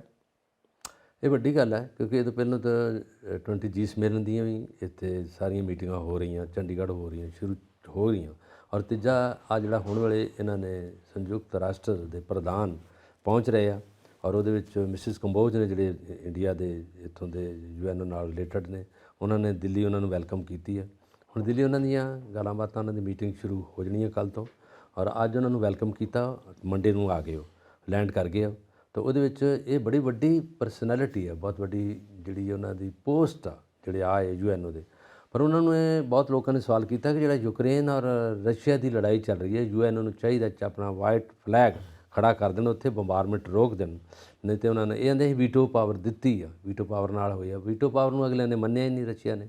ਰਸ਼ੀਆ ਇਟ ਸੈਲਫ ਆਪ ਵੀਟੋ ਪਾਵਰ ਦਾ ਹੈਗਾ ਉਹ ਹਸਤੀ ਉਹਨਾਂ ਕੋਲ। ਅਤੇ ਹੁਣ ਇਹਨਾਂ ਨੇ UNO ਨੇ ਜਿਹੜਾ ਇਸ ਮੀਟਿੰਗ 'ਚ ਇਹਨਾਂ ਨੇ ਗੱਲ ਕਰਨਗੇ, ਮੋਦੀ ਸਾਹਿਬ ਵੀ ਉਹਦੇ ਵਿੱਚ ਮੀਟਿੰਗ 'ਚ ਸ਼ਿਰਕਤ ਕਰ ਰਹੇ ਆ। ਔਰ ਇਹਦੇ ਵਿੱਚ ਇਹਨਾਂ ਨੂੰ ਇਹ ਕਰਨਾ ਹੋਏਗਾ ਕਿ ਇਸ ਵੇਲੇ ਜਿਹੜੀ ਕਰੰਟ ਚੱਲ ਰਹੀ ਹੈ ਲੜਾਈ ਯੂਕਰੇਨ ਦੀ, ਅਤੇ ਇਹਦੇ ਵਿੱਚ ਤਾਂ ਇੰਡੀਆ ਦਾ ਪਾਸੜ ਕਿਹੜੇ ਪਾਸੇ ਹੋਊਗਾ, ਇੰਡੀਆ ਕੀ ਉਹਦੇ ਵਿੱਚ ਕੰਮ ਕਰੂਗਾ। ਕਿਉਂਕਿ UNO ਦੇ ਪ੍ਰਧਾਨ ਨਾਲ ਇਹਨਾਂ ਨੂੰ ਗੱਲ ਕਰਨੀ ਚਾਹੀਦੀ ਹੈ ਕਿ ਅਸੀਂ ਇੱਕ ਪਾਸੇ ਤਾਂ ਅਸੀਂ ਉਹਨਾਂ ਨੂੰ ਰੋਕਣ ਦੀ ਯੋਗ ਕਾਰਵਾਈ ਕੀਤੀ ਹੈ, ਦੂਜੇ ਪਾਸੇ ਜਿਹੜੇ ਯੂਰਪੀਅਨ ਕੰਟਰੀ ਆ ਉਹ ਇੱਕ ਦੂਜਾ ਧੜਾ ਉਹ ਹੈਗਾ, ਦੂਜਾ ਧੜਾ ਹੈਗਾ ਅਮਰੀਕਾ ਦਾ ਹੈਗਾ, ਤੀਜੇ ਪਾਸੇ ਚੀਨ ਅਤੇ ਰਸ਼ੀਆ ਹੈ ਹੀ ਆ। ਔਰ ਜਦੋਂ ਕਿ ਸਮਝ ਲਓ ਜਿਹੜੀ ਸੁਪਰ ਪਾਵਰ ਕੰਟਰੀ ਆ, ਇਹ ਰਲ ਕੇ ਹੀ ਲੜਾਈ ਲੜ ਰਹੇ ਆ, ਤਾਂ ਕਿ ਉਹਨਾਂ ਦੀ ਐਸੀ ਬਰਬਾਦੀ ਕਰ ਦਿੱਤੀ ਆ ਛੋਟੇ ਜਿਹੀ ਕੰਟਰੀ ਦੀ। ਰੋਮਾਨੀਆ ਉਹਨਾਂ ਦੇ ਨਾਲ ਉਹ ਵੀ ਇਫੈਕਟਡ ਆ, ਰੋਮਾਨੀਆ ਉਸੇ ਲਾਈਨ 'ਚ ਹੈਗਾ।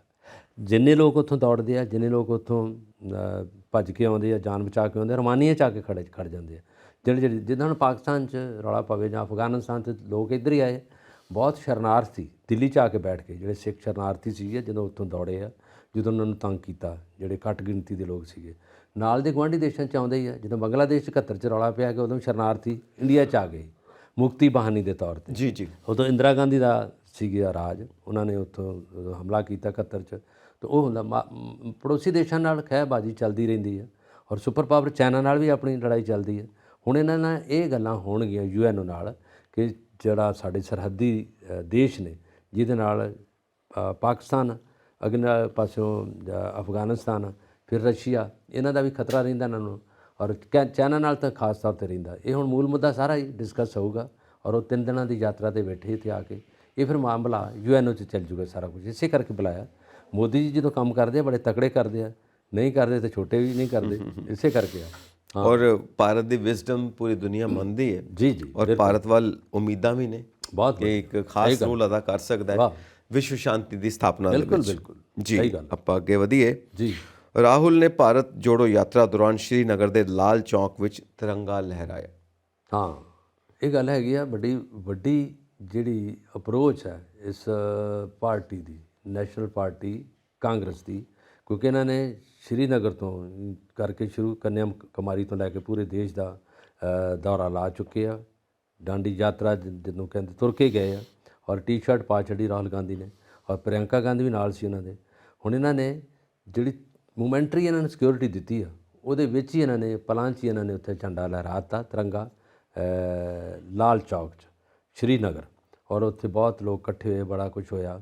ਔਰ ਉਸ ਤੋਂ ਬਾਅਦ ਇਹ ਚਾਹੁੰਦੇ ਸੀਗੇ ਆਪਣਾ ਝੰਡਾ ਜਿੱਥੇ ਇਹਨਾਂ ਦਾ ਆਫਿਸ ਹੈਗਾ ਜੀ, ਉਹਦੇ ਵਿੱਚ ਹੀ ਸ਼੍ਰੀਨਗਰ, ਪਰ ਉੱਥੇ ਅਲਾਓ ਨਹੀਂ ਕੀਤਾ ਗੌਰਮੈਂਟ ਨੇ। ਉਹਨਾਂ ਕਿਹਾ ਨਹੀਂ, ਇਹ 'ਚ ਸਿਕਿਉਰਿਟੀ ਨਹੀਂ ਦਿੱਤੀ ਜਾ ਸਕਦੀ, ਤੁਸੀਂ ਆਪਣਾ ਜੇ ਚਾਰਨਾ ਤਾਂ ਹੋਰ ਕਿਤੇ ਕਰ ਲਓ। ਫਿਰ ਇਮੀਡੀਏਟ ਇਹਨਾਂ ਨੇ ਡਿਸਾਈਡ ਕੀਤਾ ਲਾਲ ਚੌਕ 'ਚ ਇਹਨਾਂ ਨੇ ਝੰਡਾ ਲਹਿਰਾ ਦਿੱਤਾ।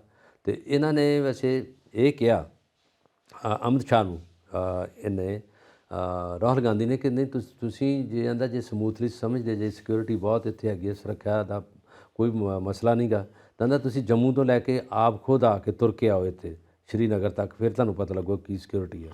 ਔਰ ਇਹਨਾਂ ਨੇ ਉਹਨਾਂ ਨੂੰ ਇਸ ਗੱਲ 'ਤੇ ਕਿਹਾ, ਪਰ ਉਹਨਾਂ ਨੇ ਸਿਕਿਉਰਿਟੀ ਪ੍ਰੋਵਾਈਡ ਕੀਤੀ ਆ। ਉਦੋਂ ਪਹਿਲਾਂ ਵੀ ਇਹਨਾਂ 'ਤੇ ਗੋਲੀ ਚੱਲੀ ਸੀ, ਕੁਛ ਹੋਇਆ ਸੀਗਾ ਕਸ਼ਮੀਰ 'ਚ, ਕਸ਼ਮੀਰ 'ਚ ਹਫੜਾ ਦਫੜੀ ਜ਼ਿਆਦਾ ਰਹਿੰਦੀ ਆ। 370 ਆਰਟੀਕਲ ਵੀ ਉੱਥੋਂ ਅਬੋਲਿਸ਼ ਕਰਨ ਨਾਲ ਵੀ ਹਾਂਜੀ ਅੱਜ ਦੇ ਹਾਲਾਤ ਵੀ ਉਸੇ ਤਰ੍ਹਾਂ ਦੇ ਹੀ ਆ ਜਿਸ ਤਰ੍ਹਾਂ ਦੇ ਪਹਿਲਾਂ ਸੀਗੇ, ਕਿਉਂਕਿ ਤੁਸੀਂ ਸੋਚ ਨੂੰ ਨਹੀਂ ਬਦਲ ਸਕਦੇ ਲੋਕਾਂ ਨੂੰ। ਲੋਕਾਂ ਨੇ ਜਿੱਥੇ ਜਿਸ ਕੰਟਰੀ ਦੇ ਜਾਂ ਜਿਸ ਸਟੇਟ ਦੇ ਲੋਕ ਆ, ਰਾਜ ਉਹਨਾਂ ਦਾ ਹੁੰਦਾ।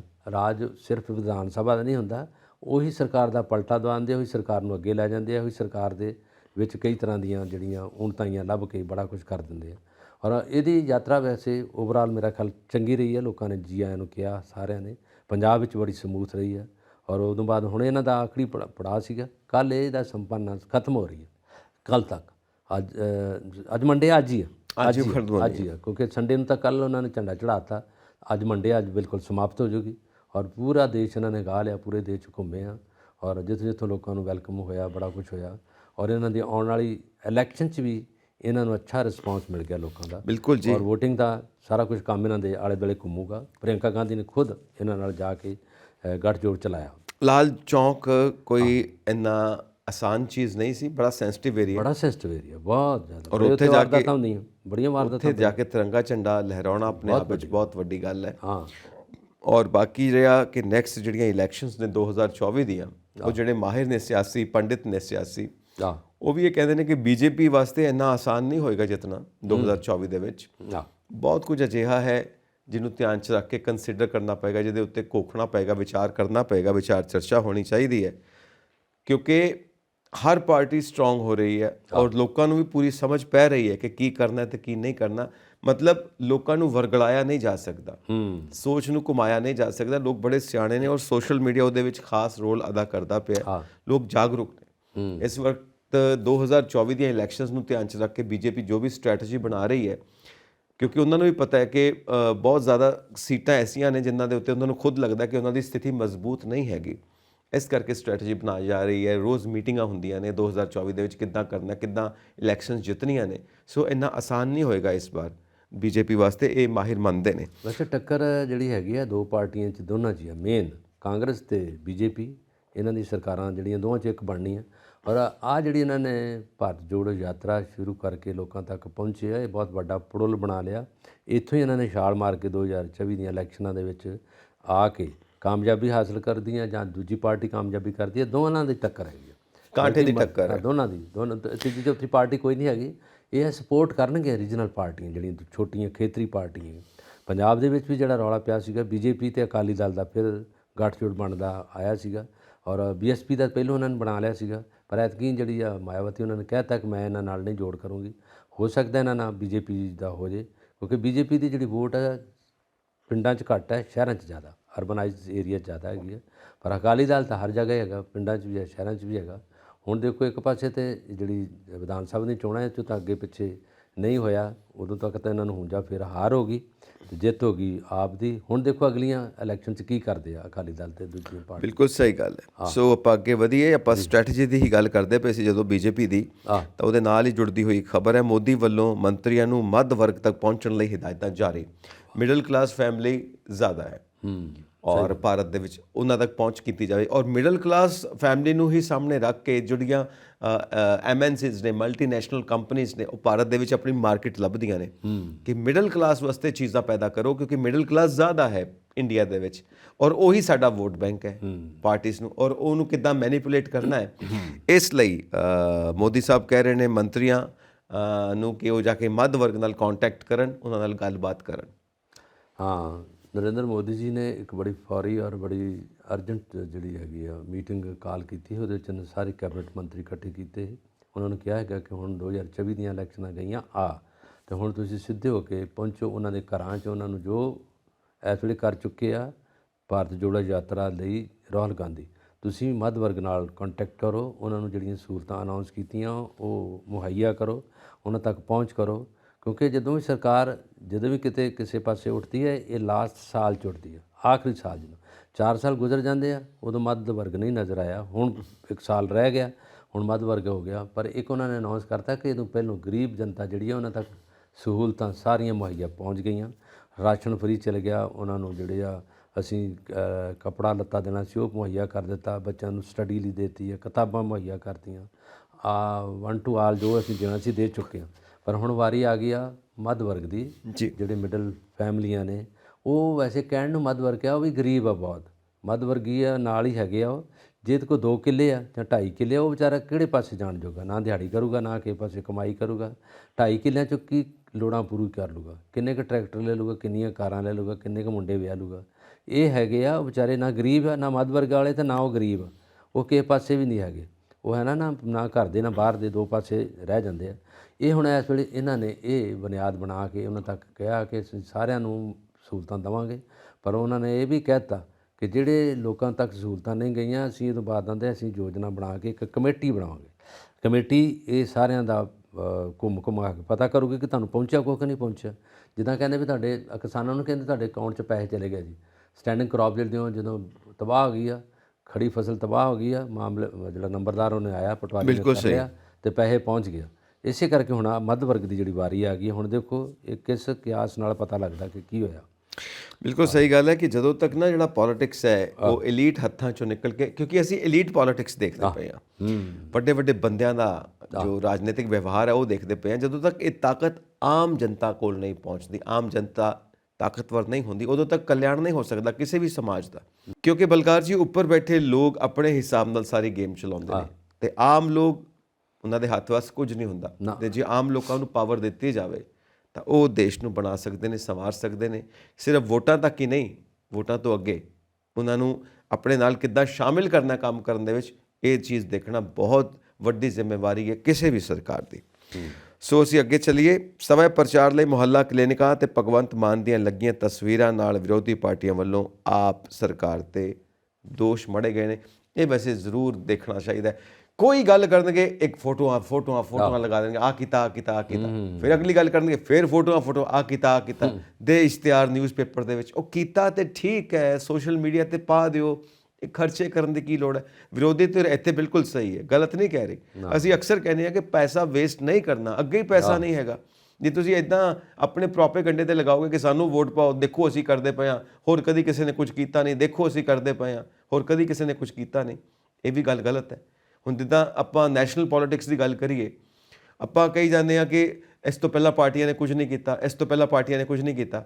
ਅੱਜ ਜਿਹੜੀਆਂ ਕੰਪਨੀਆਂ ਦਾ ਨਿੱਜੀਕਰਨ ਹੋ ਰਿਹਾ, ਪ੍ਰਾਈਵੇਟਾਈਜ਼ ਹੁੰਦੀਆਂ ਪਈਆਂ ਨੇ, ਉਹ ਬਣੀਆਂ ਹੋਈਆਂ ਸੀ ਤਾਂ ਹੀ ਪ੍ਰਾਈਵੇਟਾਈਜ਼ ਹੁੰਦੀਆਂ ਪਈਆਂ ਨੇ। ਤੁਹਾਡੇ ਕੋਲ ਹੈਗਾ ਸੀ ਤਾਂ ਹੀ ਤੁਸੀਂ ਉਹਨੂੰ ਨਿੱਜੀ ਹੱਥਾਂ ਦੇ ਵਿੱਚ ਦਿੰਦੇ ਪਏ ਹੋ। ਜੇ ਉਹ ਬਣਿਆ ਹੀ ਨਾ ਹੁੰਦਾ, ਕਿੱਥੋਂ ਦਿੰਦੇ? ਤਾਂ ਅਸੀਂ ਇਹ ਤਾਂ ਨਹੀਂ ਕਹਿ ਸਕਦੇ ਕਿ ਪਹਿਲਾਂ ਪਾਰਟੀਆਂ ਨੇ ਕੁਝ ਨਹੀਂ ਕੀਤਾ, ਉਹਨਾਂ ਨੇ ਵੀ ਕੰਮ ਕੀਤੇ ਨੇ। ਲਾਈਕਵਾਈਜ਼ ਪਹਿਲਾਂ ਵੀ ਪਾਰਟੀਆਂ ਨੇ ਕੰਮ ਕੀਤੇ ਨੇ। ਅੱਜ ਤੱਕ ਪੰਜਾਬ ਚੱਲਦਾ ਰਿਹਾ, ਐਵੇਂ ਤਾਂ ਨਹੀਂ ਚੱਲਦਾ ਰਿਹਾ। ਠੀਕ ਹੈ, ਤੁਸੀਂ ਜੋ ਕਰ ਰਹੇ ਹੋ, ਇੰਨਾ ਜ਼ਿਆਦਾ ਰੌਲਾ ਪਾਉਣ ਦੀ ਕੀ ਲੋੜ ਹੁੰਦੀ? ਕੰਮ ਕਰਕੇ ਦਿਖਾਓ, ਬਸ ਲੋਕੀ ਆਪੇ ਦੇਖਦੇ ਪਏ ਨੇ। ਅੱਜ ਕੱਲ੍ਹ ਤੇ ਸੋਸ਼ਲ ਮੀਡੀਆ ਹੈਗਾ ਹੀ ਹੈ, ਔਰ ਆਮ ਆਦਮੀ ਪਾਰਟੀ ਨੇ ਸੋਸ਼ਲ ਮੀਡੀਆ ਦੀ ਵਰਤੋਂ ਕਰਕੇ ਹੀ ਇਲੈਕਸ਼ਨਸ ਜਿੱਤੀਆਂ ਨੇ ਪੰਜਾਬ ਦੀਆਂ। ਤਾਂ ਹੁਣ ਕਿਉਂ ਨਹੀਂ ਸੋਸ਼ਲ ਮੀਡੀਆ ਦੀ ਵਰਤੋਂ ਹੁੰਦੀ ਪਈ? ਹੁਣ ਕਿਉਂ ਵੇਸਟੇਜ ਆਫ ਮਨੀ? ਚਲੋ, ਇੱਕ ਤਾਂ ਗੱਲ ਜਿਹੜੀ ਹੈਗੀ ਆ, ਜੇ ਅਸੀਂ ਆਮ ਸੋਚਿਆ ਜਾਵੇ ਲੋਕਾਂ ਦੇ ਲਈ, ਕਿ ਲੋਕਾਂ ਨੂੰ ਸਹੂਲਤਾਂ ਦੇ ਲਈ, ਉਹ ਤਾਂ ਪੰਜਾਬ ਗੌਰਮੈਂਟ ਦਾ ਇਹ ਬਣਦਾ ਵਾ, ਰਾਈਟ ਬਣਦਾ, ਉਹ ਫੰਡਾਮੈਂਟਲ ਰਾਈਟ ਆ, ਦੇਣੀਆਂ ਚਾਹੀਦੀਆਂ। ਔਰ ਜਿਹਦੇ ਵਿੱਚ ਇਹਨਾਂ ਨੇ 500 ਮੁਹੱਲਾ ਕਲੀਨਿਕ ਬਣਾ ਦਿੱਤੇ ਆ। ਪਹਿਲੀ ਗੱਲ, ਉਹਦੇ ਵਿੱਚ ਇਹਨਾਂ ਨੇ ਆਪਣਾ ਪਾਰਟੀ ਦਾ ਨਾਂ ਰੱਖ ਲਿਆ, ਆਪ ਮੁਹੱਲਾ ਕਲੀਨਿਕ। ਇਹਦੇ ਵਿੱਚ ਇਹ ਨਹੀਂ ਰੱਖਣਾ ਚਾਹੀਦਾ। ਦੂਜੇ ਨੰਬਰ 'ਤੇ ਹੈਗੀ ਆ, ਲੋਕਾਂ ਨੇ ਵਿਰੋਧਤਾ ਕੀਤੀ ਹੈ, ਜਿਹੜੀ ਵਿਰੋਧੀ ਪਾਰਟੀ ਹੈ। ਦੂਜੇ ਨੰਬਰ 'ਤੇ ਹੈਗਾ ਭਗਵੰਤ ਮਾਨ ਦੀ ਫੋਟੋ ਉੱਤੇ ਲੱਗੀ ਹੈ, ਜਦੋਂ ਕਿ ਭਗਵੰਤ ਮਾਨ ਨੇ ਆਪ ਆਲੋਚਨਾ ਕੀਤੀ, ਆਪ ਜਿਹੜਾ ਇੱਕ ਸਖਤ ਵਿਰੋਧ ਕੀਤਾ ਸੀਗਾ ਜਦੋਂ ਪ੍ਰਕਾਸ਼ ਸਿੰਘ ਬਾਦਲ ਜੀ ਹੋਰਾਂ ਦੀ ਫੋਟੋ ਲੱਗੀ ਸੀ 108 ਐਂਬੂਲੈਂਸ 'ਤੇ, ਬਿਲਕੁਲ ਗੱਡੀ 'ਤੇ। ਉਦੋਂ ਇਹ ਆਪ ਹਾਦਸੇ ਬਣਾਉਂਦੇ ਸੀ ਵੀ ਉਹ ਪ੍ਰਕਾਸ਼ ਸਿੰਘ ਬਾਦਲ ਜੀ ਬਿਮਾਰ ਹੋ ਗਿਆ, ਉਹਦੇ 'ਤੇ ਬੈਠੇ ਆ, ਐਂ ਕਰ ਰਹੇ ਆ। ਉਹ ਹੁਣ ਆਪ ਉਹੀ ਕੰਮ ਕਰ ਰਹੇ ਆ।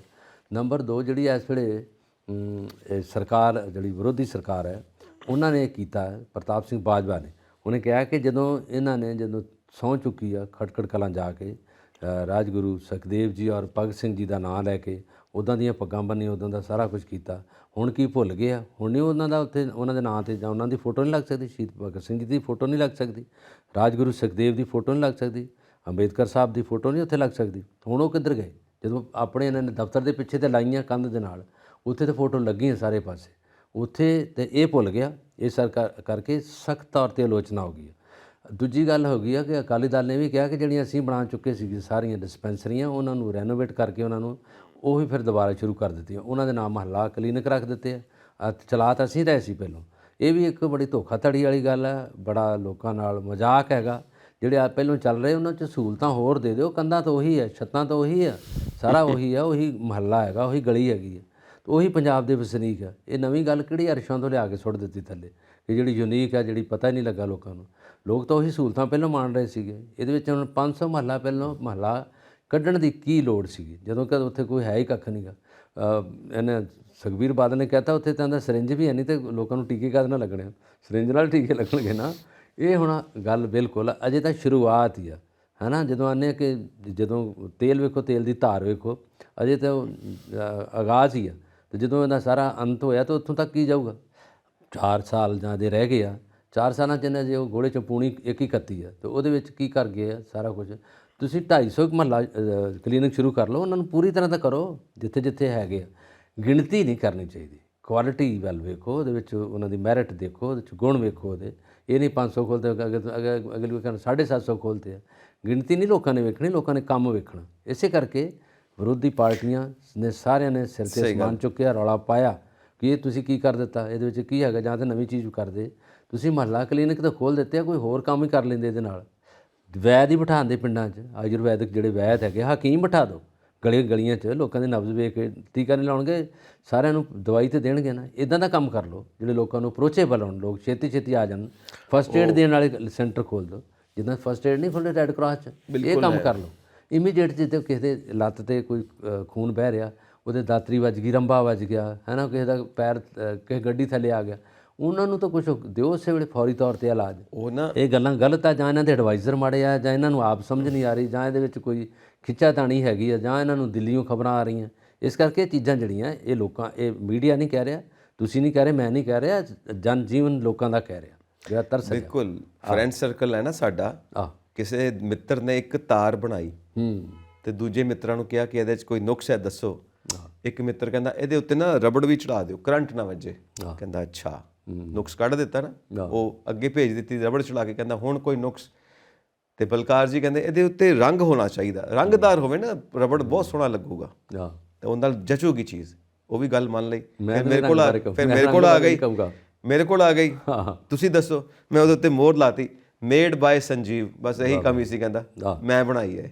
ਮਤਲਬ ਉਹ ਹਿਸਾਬ ਹੈ, ਬਣਾਈ ਜਿੰਨੇ ਵੀ ਹੋਵੇ ਉਹਦੇ ਉੱਤੇ ਆਮ ਆਦਮੀ ਪਾਰਟੀ ਦਾ ਠੱਪਾ ਲੱਗਣਾ ਜ਼ਰੂਰੀ ਹੈ ਕਿ ਕਲੀਨਿਕ ਅਸੀਂ ਮੁਹੱਲਾ ਕਲੀਨਿਕ ਬਣਾਏ ਨੇ। ਤੁਸੀਂ ਕਿਹੜਾ ਨਵਾਂ ਕੰਮ ਕਰ ਦਿੱਤਾ? ਕਲੀਨਿਕ ਨੇ ਲੋਕਾਂ ਨੂੰ ਸਹੂਲਤਾਂ ਦਿਓ, ਇਹ ਢੰਡੋਰੇ ਪਿੱਟਣੇ ਬੰਦ ਕਰ ਦਿਓ, ਬਹੁਤ ਹੋ ਗਿਆ ਯਾਰ। ਸਹੂਲਤਾਂ ਤਾਂ ਇੰਨੀ ਕੁ ਹੈਗੀਆਂ ਪਹਿਲੇ ਦਿਨ ਤੋਂ ਹੀ ਇਹਨਾਂ ਨੇ ਢੰਡੋਰੇ ਪਿੱਟਣੇ ਸ਼ੁਰੂ ਕਰ ਦਿੱਤੇ। ਫਿਰ ਜਿਹੜੀ ਦੂਜੀ ਗੱਲ ਹੈ ਨਾ, ਜਿਹੜੀ ਲੋਕਾਂ ਦੇ ਮੱਦੇ ਨਜ਼ਰ ਹੈ, ਲੋਕਾਂ ਦੇ ਧਿਆਨ 'ਚ, ਉਹ ਹੈਗਾ ਕਿ ਉੱਥੇ ਸਹੂਲਤਾਂ ਜਿਹੜੀਆਂ ਪਹਿਲਾਂ ਜਦੋਂ ਚੱਲਦੇ ਨਾ ਅਕਾਲੀ ਦਲ ਦੇ ਰਾਜ ਦੇ ਵਿੱਚ, ਕਾਂਗਰਸ ਦੇ ਸਮੇਂ ਦੇ ਵਿੱਚ, ਜਲੰਧਰ ਦਾ ਜਿਹੜਾ ਸਿਵਲ ਹਸਪਤਾਲ ਆ ਜਾਂ ਦੂਜੇ ਸਿਵਲ ਹਸਪਤਾਲ, ਹੁਸ਼ਿਆਰਪੁਰ ਦਾ ਵੇਖ ਲਓ, ਕਿਸੇ ਵੀ ਜ਼ਿਲ੍ਹੇ ਦਾ ਵੇਖ ਲਓ, ਲੋਕ ਉੱਥੇ ਰੋ ਰਹੇ ਆ। ਕਈਆਂ ਦੇ ਬੱਚੇ ਬਾਹਰ ਹੀ ਪੈਦਾ ਹੋ ਜਾਂਦੇ ਆ, ਜਦੋਂ ਡਿਲੀਵਰੀ ਹੁੰਦੀ ਹੈ ਉਹਨਾਂ ਨੂੰ ਪਤਾ ਹੀ ਨਹੀਂ ਗਾ, ਪੇਨਸ ਹੁੰਦੀਆਂ, ਕੋਈ ਵੇਂਦਾ ਹੀ ਨਹੀਂ ਗਾ। ਗਰੀਬ ਲੋਕ ਜਨਾਨੀਆਂ ਨੂੰ ਵਿਚਾਰੇ ਆਪ ਚੁੱਕ ਕੇ ਲਿਆ ਰਹੇ ਆ। ਉਦੋਂ ਕਿੱਥੇ ਗਈਆਂ ਸਹੂਲਤਾਂ, ਕਿੱਥੇ ਗਏ ਡਾਕਟਰ ਅਤੇ ਕਿੱਥੇ ਗਏ ਇਹ ਕਲੀਨਿਕ? ਇਹ ਸਾਰੀਆਂ ਗੱਲਾਂ ਜਿਹੜੀਆਂ ਹੈਗੀਆਂ ਕਾਗਜ਼ਾਂ 'ਚ ਥੋਥੀਆਂ ਗੱਲਾਂ ਹੈਗੀਆਂ। ਪਹਿਲਾਂ ਉਹਨਾਂ ਨੂੰ ਇੰਪਰੂਵ ਕਰਦਾ, ਉੱਥੇ ਜਾ ਕੇ ਆਪ ਭਗਵੰਤ ਮਾਨ ਜੀ ਆਪ ਖੁਦ ਜਾਂਦਾ ਔਰ ਇੰਸਟਰਕਸ਼ਨਾਂ ਦਿੰਦਾ ਵੀ ਜਿਹੜਾ ਵੀ ਕੋਈ ਬੰਦਾ ਦੀ ਕੰਪਲੇਂਟ ਆਈ ਫਿਰ ਨੌਕਰੀਆਂ ਬਾਹਰ ਹੋ ਜਾਊਗਾ। ਜਿੱਦਾਂ ਹੁਣ ਜਿੰਨੇ ਵੀ IPS ਸੀਗੇ, ਜਿੰਨੇ ਇਹਦੇ ਵਿੱਚ ਦੇ ਸਹਿਯੋਗੀ ਸੀ ਕੰਮ ਕਰਨ ਵਾਲੇ, ਜਦੋਂ ਇਹਨਾਂ ਨੇ ਹੁਣ PCS ਨੇ ਕੀਤੀ ਸਟ੍ਰਾਈਕ, ਇਹਨਾਂ ਨੇ ਦਬਕਾ ਮਾਰਿਆ, ਉਹ ਬਹਿ ਗਏ ਮੁੜ ਕੇ ਉਸੇ ਵੇਲੇ। ਇਹ ਗੱਲ ਹੁੰਦੀ ਹੈ। ਪ੍ਰਤਾਪ ਸਿੰਘ ਕਹਿ ਰਹੇ ਨੇ ਪਟਵਾਰੀ, ਤਹਿਸੀਲਦਾਰ ਸਾਰੇ ਸਸਪੈਂਡ ਕਰਤੇ, ਪਿਆਂਦੇ ਕੰਮ ਕਰੋ, ਪਹਿਲਾਂ ਤਨਖਾਹ ਤੁਹਾਨੂੰ ਮਿਲੂਗੀ ਪੂਰੀ ਦੀ ਪੂਰੀ, ਨਹੀਂ ਤਾਂ ਨਹੀਂ। ਇਹ ਗੱਲਾਂ ਨਾਲ ਨਹੀਂ ਚੱਲਦਾ ਹੁੰਦਾ, ਸਖਤੀ ਨਾਲ ਵੀ ਚੱਲਦਾ ਵਾ, ਪਿਆਰ ਨਾਲ ਵੀ ਚੱਲਦਾ।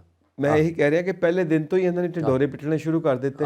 ਪਹਿਲਾਂ ਸ਼ਕਤੀ ਪ੍ਰਦਰਸ਼ਨ, ਜਦੋਂ ਜਿੱਤੇ ਨੇ ਦਰਬਾਰ ਸਾਹਿਬ ਗਏ ਨੇ, ਉਹ ਸਾਰਾ ਨਾਮ ਲਸ਼ਕਰ ਲੈ ਕੇ ਉੱਥੋਂ ਦਿੱਲੀ ਤੋਂ ਆਏ ਤੇ ਸੜਕਾਂ ਜਾਮ। ਕੀ ਹੋ ਰਿਹਾ? ਸ਼ਕਤੀ ਪ੍ਰਦਰਸ਼ਨ। ਕਾਹਦੀ ਸ਼ਕਤੀ? ਸ਼ਕਤੀ ਲੋਕਾਂ ਦੀ। ਤੁਹਾਡੀ ਕਿਹੜੀ ਸ਼ਕਤੀ ਹੈ? ਲੋਕਤੰਤਰ ਦੇ ਵਿੱਚ ਹਮੇਸ਼ਾ ਲੋਕਾਂ ਦੀ ਸ਼ਕਤੀ ਹੁੰਦੀ ਹੈ। ਸ਼ਕਤੀ ਤਾਂ ਜੇ ਪਾਕਿਸਤਾਨ ਨੂੰ ਦਿਖਾਉਣੀ, ਤੁਸੀਂ ਉਹਨਾਂ ਦੀ ਵੋਟਾਂ ਲੈ ਕੇ ਤਾਂ ਬਣੇ। ਫਿਰ ਜਦੋਂ ਸਹੁੰ ਚੁੱਕਣੀ ਹੈ ਭਗਤ ਸਿੰਘ ਜੀ ਦੇ ਸਥਾਨ ਤੇ, ਠੀਕ ਹੈ, ਜਮ ਜਾਓ, ਐਡਾ ਵੱਡਾ ਇਕੱਠ ਕੀਤਾ, ਤੁਸੀਂ ਸਾਰੇ ਪਹੁੰਚੋ, ਪੀਲੀਆਂ ਚੁੰਨੀਆਂ ਲੈ ਕੇ ਪਹੁੰਚਣ ਸਾਰੀਆਂ ਬੀਬੀਆਂ ਤੇ ਸਾਰੇ ਭਾਈ ਪੀਲੀਆਂ ਪੱਗਾਂ ਬੰਨ੍ਹ ਕੇ ਆਣ। ਇਹ ਕੀ ਹੈਗਾ? ਡਰਾਮਾ। ਇੰਨੇ ਖਰਚੇ ਉੱਥੇ ਕਰਵਾ ਦਿੱਤੇ, ਉਹ ਫਿਰ ਸਾਰਾ ਕੁਝ ਜਾਮ। ਤੇ ਉਹ ਦੇਖੋ ਖੇਤ ਦੀ ਸਫਾਈ ਕਰਵਾ ਦਿੱਤੀ, ਉਹ ਫਸਲਾਂ ਦਾ ਮੁਆਵਜ਼ਾ, ਕੱਚੀਆਂ ਕਣਕਾਂ ਕੱਢ ਦਿੱਤੀਆਂ। ਦੱਸੋ ਇਹ ਕੀ ਹੈ? ਫਿਰ ਉਸ ਤੋਂ ਬਾਅਦ ਜੇ ਬਿਜਲੀ ਦਾ ਬਿੱਲ ਤੁਸੀਂ ਮਾਫ ਕਰ ਦਿਓ ਤਾਂ ਇੰਨੀ ਐਡਵਰਟੀਜ਼ਮੈਂਟ ਤੁਸੀਂ ਕਰਵਾਉਂਦੇ ਪਏ ਹੋ, ਅਸੀਂ ਜੀ ਬਿਜਲੀ ਦਾ ਬਿੱਲ ਜ਼ੀਰੋ ਆਉਂਦਾ ਪਿਆ। ਕਹਿੰਦੇ ਆ ਕਿ ਇਕੱਲਾ 1 ਤੇ 2 11, ਜੇ ਆਪਣਾ ਦਿਮਾਗ ਇਕੱਲੇ ਦਾ ਇੰਨਾ ਨਹੀਂ ਕੰਮ ਕਰਦਾ, ਬਾਕੀ ਸਲਾਹਕਾਰ ਚੰਗੇ ਲੈ ਲਓ। ਸੂਝਵਾਨ ਲੋਕ ਪੰਜਾਬ 'ਚ ਬੇਸ਼ੁਮਾਰ ਬੈਠੇ ਆ, ਇੰਨੇ ਲੋਕ ਐਜੂਕੇਟਡ ਆ, ਇੰਨੇ ਸਿਆਣੇ ਲੋਕ ਬੈਠੇ ਆ, ਜੋ ਕੁਝ ਕਰਦੇ ਆ। ਬਾਹਰਲੇ ਦੇਸ਼ਾਂ ਨੂੰ ਤੇ ਸੂਬੇ 'ਚ ਜਾ ਕੇ ਤੇ ਕੰਮ ਕਰਦੇ ਆ, ਉੱਥੇ ਇੰਨਾ ਕੁਝ ਕਰ ਦਿੰਦੇ ਆ ਕੇਵਲ ਪੰਜਾਬ 'ਚ ਨਹੀਂ, ਜਿਹੜਾ ਛੋਟਾ ਜਿਹਾ ਪੰਜਾਬ ਆ ਇੱਥੇ ਹੀ ਨਹੀਂ ਕੋਈ ਕੰਮ ਉਹਨਾਂ ਨੂੰ ਆਉਂਦਾ, ਨਹੀਂ ਕਰਦੇ ਤੇ ਇਹ ਆਪੋ ਵਿੱਚ ਡਿਸਾਈਡ ਕਰਕੇ ਚੰਡੀਗੜ੍ਹ ਬਹਿ ਕੇ ਕਰਕੇ ਜਾਂਦੇ ਕਰ ਦਿਓ ਜੀ ਸਾਰਾ ਕੁਝ। ਉਹ ਤੋਂ ਬਾਅਦ ਲੋਕਾਂ ਦੇ ਨਜ਼ਰ 'ਚ ਆਉਂਦਾ ਤੇ ਲੋਕ ਆਲੋਚਨਾ ਕਰਦੇ ਆ, ਲੋਕ ਫਿਰ ਨਾਅਰੇ ਲਾਉਂਦੇ ਆ। ਪੰਜਾਬ ਦੇ ਕਿਸਾਨ ਹੈ, ਇਹਨਾਂ ਨੂੰ ਇਕੱਠੇ ਬਿਠਾ ਕੇ ਕੰਮ ਕਰੋ, ਇਹਨਾਂ ਦੀ એનર્ਜੀ ਜਿਹੜੀ ਇੱਕ ਪਾਸੇ ਨੂੰ ਜਾ ਰਹੀ ਹੈ ਉਹਨੂੰ ਸਿੱਧੇ ਤਰੀਕੇ ਨਾਲ ਵਰਤਿਆ ਜਾਵੇ। ਜਵਾਨ ਇੰਨੇ ਬੈਠੇ ਆ ਮੁੰਡੇ, ਉਹਨਾਂ ਦੀ ਹੈਲਪ ਲਾਓ। ਜਿੰਨੇ NRI ਬੈਠੇ ਆ ਉਹਨਾਂ ਕੋਲ ਸਹਾਇਤਾ ਲਾਓ। ਕਿੰਨੇ ਸਾਡੇ NRI ਬੈਠੇ ਆ ਹੈ ਨਾ, ਇੰਨੇ ਐਡਵੋਕੇਟ ਆ, ਇੰਨੇ ਫੌਜੀ ਜਵਾਨ ਬੈਠੇ ਆ, ਉਹ ਕਿੱਧਰ ਗਏ ਲੋਕ? ਉਹਨਾਂ ਦੀ ਕਿਉਂ ਨਹੀਂ ਗੱਲ ਕਰ ਰਹੇ? ਉਹਨਾਂ ਦੇ ਨੋਮੀਨੇਸ਼ਨ ਦੇ ਹਿਸਾਬ ਨਾਲ ਕੰਮ ਕਰਨਾ ਚਾਹੀਦਾ। ਇੱਕ ਬੰਦਾ ਲੈ ਲਓ, ਉਹਨਾਂ ਦਾ ਇਕੱਲਾ ਬੰਦਾ ਨਹੀਂ ਕੰਮ ਕਰ ਸਕਦਾ। ਹੁਣ ਦੇਖੋ ਆਉਣ ਵਾਲੇ ਸਮੇਂ 'ਚ ਤੁਸੀਂ ਦੇਖੋ ਇਹਦਾ ਕੀ ਸਿੱਟਾ ਨਿਕਲਦਾ, ਔਰ ਸਿੱਟੇ ਦੇ ਵਿੱਚ ਤੁਹਾਡੇ ਆ ਕਲੀਨਿਕ ਜਿਹੜੇ ਆ ਕਿੰਨੇ ਕੁ ਲੋਕ ਰਾਜੀ ਹੋਣਗੇ? ਇਹਨਾਂ ਨੇ ਕਹਿਤਾ ਤੇ 6 ਲੱਖ ਬੰਦਾ ਅਸੀਂ ਰਾਜੀ ਕਰ ਦਾਂਗੇ, 3 ਲੱਖ ਦੇ ਆਪਰੇਟ ਕਰ ਦਾਂਗੇ। ਲੱਖਾਂ 'ਚ ਹੀ ਗੱਲਾਂ ਹੋਣਗੀਆਂ, ਪਰ ਹੋਣਗੀਆਂ ਕਾਹਦੇ ਨਾਲ? ਕਾਗਜ਼ਾਂ ਨਾਲ। ਬ੍ਰਿਲੀਅੰਟ ਬ੍ਰੇਨਸ ਬੈਠੇ ਨੇ ਪੰਜਾਬ ਦੇ ਅੰਦਰ, ਪਰ ਉਹਨਾਂ ਨੂੰ ਕੰਮ ਨਹੀਂ ਦਿੱਤਾ ਜਾ ਰਿਹਾ। ਨਹੀਂ ਜਾ ਰਿਹਾ, ਨਾ ਉਹ ਫਿਰ ਬਾਹਰ ਜਾਂਦੇ ਬਾਹਰ ਜਾਂਦੇ ਨੇ। ਔਰ ਦੂਜਾ ਜੋ ਸਾਰੇ ਮਾਹਿਰ ਮੰਨਦੇ ਨੇ ਕਿ ਸਾਰਾ ਕੁਝ ਆਪਰੇਟ ਤੇ ਦਿੱਲੀ ਤੋਂ ਹੋ ਰਿਹਾ ਹੈ ਪੰਜਾਬ ਨੂੰ, ਉਹ ਤਾਂ ਹੈ ਹੀ। ਸੋ ਇਹ ਵੀ ਇੱਕ ਨੁਕਸਾਨ ਹੈ ਪੰਜਾਬ ਨੂੰ ਕਿ ਪੰਜਾਬ ਦੇ ਵਿੱਚ ਜਿਹੜੇ ਇੰਨੇ ਕਾਬਿਲ ਲੋਕ ਬੈਠੇ ਨੇ ਉਹਨਾਂ ਦੀ ਕਾਬਲੀਅਤ ਦਾ ਕੋਈ ਮੁੱਲ ਨਹੀਂ ਪੈਂਦਾ ਪਿਆ। ਚਲੋ ਜੀ ਅੱਗੇ ਕਰਦੇ ਵੇਖੋ ਕੀ ਹੈ, ਰੰਗ ਕਰਤਾਰਦੇ ਆ ਜੋ ਕੁਝ ਹੋਣਾ। ਜੀ ਅੱਗੇ ਆਪਾਂ ਚੱਲਦੇ ਹਾਂ ਜੀ। ਹੁਣ ਸਿੱਧੂ ਮੂਸੇਵਾਲਾ, ਕਿਉਂਕਿ 8 ਮਹੀਨਿਆਂ ਤੋਂ ਜ਼ਿਆਦਾ ਤਕਰੀਬਨ ਹੋ ਚੁੱਕਾ ਹੈ ਤੇ ਹਜੇ ਤੱਕ ਵੀ ਕੋਈ ਖੁਰਾਕ ਖੋਜ ਨਹੀਂ ਲੱਭਿਆ, ਕਿਸੇ ਗੱਲ ਦੀ ਕੋਈ ਪੜਤਾਲ ਕਿਸੇ ਸਿਰੇ ਤੇ ਨਹੀਂ ਪਹੁੰਚੀ, ਕਿਸੇ ਨਤੀਜੇ ਤੇ ਨਹੀਂ ਪਹੁੰਚੀ। ਇਹ ਆਪਣਾ ਇੱਕ ਆਖਰੀ ਮੁੱਦਾ ਹੈ, ਇਸ ਦੇ ਉੱਤੇ ਆਪਾਂ ਗੱਲਬਾਤ ਕਰੀਏ। ਵੇਖੋ ਜੀ ਬੜਾ ਭਖਦਾ ਮੁੱਦਾ ਹੈ, ਔਰ ਬੜੇ ਲੋਕ ਜਜ਼ਬਾਤੀ ਤੇ ਭਾਵੁਕ ਹੋ ਜਾਂਦੇ ਆ ਸੁਣ ਕੇ। ਜਿਹਦਾ ਵੀ ਕਿਸੇ ਦਾ ਪੁੱਤ ਵਿਛੜ ਜੇ, ਉਹਦੇ ਦੀ ਕੁੱਖ ਖਾਲੀ ਹੋ ਜੇ, ਉਹਨਾਂ ਦਾ ਘਰ ਖਾਲੀ ਹੋ ਜੇ, ਔਰ ਮੁੰਡਾ ਇੰਨਾ ਟੈਲੈਂਟਡ ਔਰ ਇੰਨਾ ਅੱਛਾ ਗਾਇਕ, ਔਰ ਦੁਨੀਆ ਮੰਨਦੀ ਸੀ ਉਹਨੂੰ। ਪਾਕਿਸਤਾਨ ਦੇ ਸਾਰੇ ਸਿੰਗਰ ਉਹਨੂੰ ਇਸ ਵੇਲੇ ਵੀ ਮੰਨਦੇ ਆ, ਲੋਕ ਉਹਨੂੰ ਸ਼ਰਧਾਂਜਲੀ ਦੇਣ ਵੀ ਆਏ ਇੱਥੇ, ਔਰ ਉੱਧਰੋਂ ਵੀ ਸੋਸ਼ਲ ਮੀਡੀਆ 'ਤੇ ਸ਼ਰਧਾਂਜਲੀਆਂ ਦਿੱਤੀਆਂ, ਔਰ ਪੂਰੇ ਬਾਹਰਲੇ ਦੇਸ਼ਾਂ 'ਚ ਕੈਨੇਡਾ ਅਮਰੀਕਾ ਵੀ ਇਹਦਾ ਬਹੁਤ ਗੱਲ 'ਤੇ ਲੋਕਾਂ ਨੇ ਅਫਸੋਸ ਪ੍ਰਗਟਾਇਆ। ਇਹਦੇ ਮਦਰ ਸਰਪੰਚ ਨੇ ਉੱਥੋਂ ਦੇ, ਜਿੱਥੇ ਰਹੇ ਆ ਮੂਸਾ ਪਿੰਡ ਤੋਂ, ਉਸ ਮੂਸੇਵਾਲ ਦੇ ਸਰਪੰਚ, ਉਹਨਾਂ ਨੇ ਇਸ ਵੇਲੇ ਬੜੀ ਵੱਡੀ ਜਿਹੜੀ ਆ ਲੋਕਾਂ ਤੱਕ ਗੱਲ ਪਹੁੰਚਾਈ ਆ ਕਿ ਮੇਰੇ ਪੁੱਤ ਨੂੰ ਤਾਂ ਇੱਥੋਂ ਗਏ ਨੂੰ 8 ਮਹੀਨੇ ਹੋ ਗਏ। ਪਰ ਉਦੋਂ ਬਾਅਦ ਸਰਕਾਰ ਦਾ ਧਿਆਨ ਇਸ ਪਾਸੇ ਨਹੀਂ ਗਿਆ। ਇੰਨੀਆਂ ਵੱਡੀਆਂ ਏਜੰਸੀਆਂ ਇਹਨਾਂ ਕੋਲ, ਇੰਨਾ ਵੱਡਾ ਇਹਨਾਂ ਕੋਲ ਦਾਰੋਮਦਾਰ ਹੈ, ਸਾਰਾ ਕੁਝ ਹੈਗਾ। ਉਦੋਂ ਦੇ ਅਸੀਂ 1 ਮਹੀਨੇ 'ਚ ਸਾਰਾ ਕੁਝ ਕਰ ਦਾਂਗੇ। 8 ਮਹੀਨੇ ਹੋ ਗਏ, ਕੋਈ ਸੁਰਾਗ ਨਿਕਲਿਆ ਨਹੀਂ ਕਿੱਥੇ ਹੈਗਾ। ਉਹ ਜਿੰਨੇ ਮੁੰਡੇ ਅਰੈਸਟ ਕੀਤੇ ਆ ਉਹਨਾਂ ਨੂੰ ਮੰਨੇ ਨਹੀਂ ਉਹਨਾਂ ਨੇ, ਉਹ ਕਹਿੰਦੇ ਇਹ ਤਾਂ ਹੈ ਹੀ ਜੇਲ੍ਹ 'ਚ। ਉਦੋਂ ਉਹਨਾਂ ਦੇ ਵਿੱਚ ਤਾਂ ਮਤਲਬ ਕੋਈ ਨਹੀਂ ਹੁੰਦੇ। ਜਿਹੜੇ ਬੰਦੇ ਗੋਲੀਆਂ ਚਲਾ ਗਏ ਆ 8 ਦੇ 8, ਉਹਨਾਂ ਵਿੱਚ ਇੱਕ ਵੀ ਨਹੀਂ ਫੜਿਆ ਗਿਆ। ਹੁਣ ਇਹਨਾਂ ਨੇ ਇਹਦੇ ਫਾਦਰ ਨੇ ਪਹਿਲਾਂ ਕਹਿਤਾ ਕਿ ਵੀ ਮੈਂ ਇਹ ਤੋਂ ਬਾਅਦ ਪੰਜਾਬ ਹੀ ਛੱਡ ਜੂੰਗਾ, ਮੈਂ ਇੱਥੇ ਚਲ ਜੂੰਗਾ। ਨਹੀਂ ਗੱਲ ਬਣੀ। ਫਿਰ ਰਾਹੁਲ ਗਾਂਧੀ ਜੀ ਆਏ, ਉਹਨਾਂ ਨੂੰ ਵੀ ਮਿਲੇ ਆ, ਉਹਨਾਂ ਨਾਲ ਜਿਹੜੀ ਆ ਯਾਤਰਾ ਸੀ ਉਹਦੇ ਨਾਲ ਭਾਰਤ ਜੁੜੇ ਉਹਨਾਂ ਨੂੰ। ਹਾਂ, ਭਾਰਤ ਜੁੜਾ ਯਾਤਰਾ 'ਚ ਉਹਨਾਂ ਨੇ ਕਿਹਾ ਕਿ ਵੇਖੋ ਸਾਡੇ ਨਾਲ ਕੀ ਹੋ ਰਿਹਾ। ਨੈਚੁਰਲੀ ਕਹਿਣਗੇ ਕਿਉਂਕਿ ਉਹ ਵੀ ਆਗੂ ਨੇ ਇੱਕ ਪਾਰਟੀ ਦੇ, ਔਰ ਉਹਨਾਂ ਨੂੰ ਇਹਨਾਂ ਨੇ ਆਪਣੀ ਜਿਹੜੀ ਆ ਬਿਆਨਬਾਜ਼ੀ ਨਾਲ ਗੱਲ ਦੱਸੀ ਕਿ ਮੈਂ ਕਿੰਨਾ ਦੁਖੀ ਹਾਂ। ਔਰ ਇਹ ਬੜੀ ਤਰਸਯੋਗ ਭਾਵਨਾ ਹੈਗੀ ਕਿ ਜਿੱਥੇ ਇੱਕ ਛੋਟੇ ਜਿਹੇ ਪੰਜਾਬ ਵਿੱਚ ਏਡੀ ਵੱਡੀ ਵਾਰਦਾਤ ਹੋ ਜਾਏ। ਉਹ ਤੋਂ ਬਾਅਦ ਵੀ ਬੜੀਆਂ ਹੋਈਆਂ, ਧਮਕੀਆਂ ਵੀ ਮਿਲੀਆਂ ਲੋਕਾਂ ਨੂੰ, ਇਹਦੇ ਫਾਦਰ ਨੂੰ ਵੀ ਮਿਲੀਆਂ, ਅਜੇ ਕੰਮ ਰੁਕਿਆ ਨਹੀਂ ਕਿਤੇ ਵੀ। ਉਹਦੇ ਵਿੱਚ ਕੋਈ ਸ਼ਾਂਤੀ ਨਹੀਂ ਹੋਈ। ਪੰਜਾਬ ਗੌਰਮੈਂਟ ਦਾ ਹੀ ਮਸਲਾ ਹੈਗਾ, ਉਹਨਾਂ ਨੇ ਹੀ ਹੱਲ ਕਰਨਾ, ਹੋਰ ਕੌਣ ਕਰੂਗਾ? ਹੁਣ ਬਾਹਰੋਂ ਆ ਕੇ ਤਾਂ ਸੈਂਟਰ ਗੌਰਮੈਂਟ ਨੇ ਤਾਂ ਨਹੀਂ ਕੁਝ ਕਰਨਾ। CBI ਤੇ ਜੇ ਇਹਨਾਂ ਨੇ ਦੇਣਾ, CBI ਨੂੰ ਕੇਸ ਦੇ ਸਕਦੇ ਆ, ਹੋਰ ਏਜੰਸੀਆਂ ਵੀ ਹੈਗੀਆਂ। ਪਰ ਇਹਦੇ ਵਿੱਚ ਸਾਰੇ ਲੋਕ ਨਾਰਾਜ਼ ਹੈ ਇਸ ਗੱਲ ਤੋਂ, ਸਾਰੀ ਦੁਨੀਆ ਦੇ ਲੋਕ ਜਿੱਥੇ ਬੈਠੇ ਨੇ, ਪੰਜਾਬੀ ਵੀ ਦੂਸਰੇ ਵੀ। ਔਰ ਮੇਰਾ ਖਿਆਲ ਹੈ ਵੀ ਇਹਨਾਂ ਨੂੰ 8 ਮਹੀਨੇ, ਹੁਣ ਸਾਲ ਤੱਕ ਵੀ ਕੋਈ ਗੱਲ ਉੱਥੋਂ ਤੱਕ ਨਹੀਂ ਪਹੁੰਚਣੀ। ਜਦੋਂ ਮਾਮਲਾ ਠੰਡਾ ਹੋ ਜੇ, ਜਦੋਂ ਮਾਮਲਾ ਰੁਕ ਜੇ, ਜਦੋਂ ਲੋਕਾਂ ਦੀਆਂ ਨਜ਼ਰਾਂ ਤੋਂ ਆਸੇ-ਪਾਸੇ ਹੋ ਜੇ, ਨਾ ਤਾਂ ਪੁਲਿਸ ਸਰਗਰਮ, ਨਾਲ ਏਜੰਸੀਆਂ ਸਰਗਰਮ, ਨਾ ਕਿਸੇ ਪਾਸੇ ਹੈਗਾ। ਇੰਟੈਲੀਜੈਂਸ ਦੇ ਵਿੰਗ ਦੇ ਵਿੱਚ ਹੀ ਉੱਥੇ ਬੰਬ ਚਲਾ ਕੇ, ਇਹਨਾਂ ਦਾ ਚੰਡੀਗੜ੍ਹ, ਜਿਨ੍ਹਾਂ ਨੇ ਅੰਦਰ ਖਾਤੇ ਖੁਰਾ ਖੋਜ ਮਟਾਉਣਾ ਕਰਨਾ ਹੈਗਾ, ਉਹਨਾਂ ਨੂੰ ਸਮਝ ਆਉਂਦੀ ਵੀ ਸਿਕਿਉਰਿਟੀ ਕੀ ਹੈ ਅਤੇ ਲੋਕਾਂ ਨੂੰ ਕੀ ਸਿਕਿਉਰ ਕਰਨਗੇ। ਇਹ ਗੱਲ, ਇਹ ਵੀ ਇੱਕ ਮਸਲਾ ਹੈ ਔਰ ਇਹਦਾ ਹੱਲ ਹੋਣਾ ਚਾਹੀਦਾ ਹੈ, ਕਿਉਂਕਿ ਇਹ ਕਾਬਲੀਅਤ ਉੱਤੇ ਇੱਕ ਸਵਾਲੀਆ ਨਿਸ਼ਾਨ ਹੈ, ਕਾਬਲੀਅਤ ਦੇ ਉੱਤੇ ਇੱਕ ਕੁਐਸਚਨ ਮਾਰਕ ਹੈ। ਸੋ ਅਸੀਂ ਆਪਣੇ ਦਰਸ਼ਕਾਂ ਨੂੰ ਗੁਜ਼ਾਰਿਸ਼ ਕਰਾਂਗੇ ਕਿ ਸਾਡਾ ਚੈਨਲ ਪੰਜਾਬ ਮਿਲ USA TV ਸਬਸਕ੍ਰਾਈਬ ਕਰੋ, ਆਪਣੇ ਵਿਚਾਰ ਸਾਨੂੰ ਇਨਬਾਕਸ ਕਰੋ। ਬਲਕਾਰ ਜੀ ਚਲੀਏ। ਜੀ ਬਿਲਕੁਲ ਜੀ, ਸਤਿ ਸ਼੍ਰੀ ਅਕਾਲ।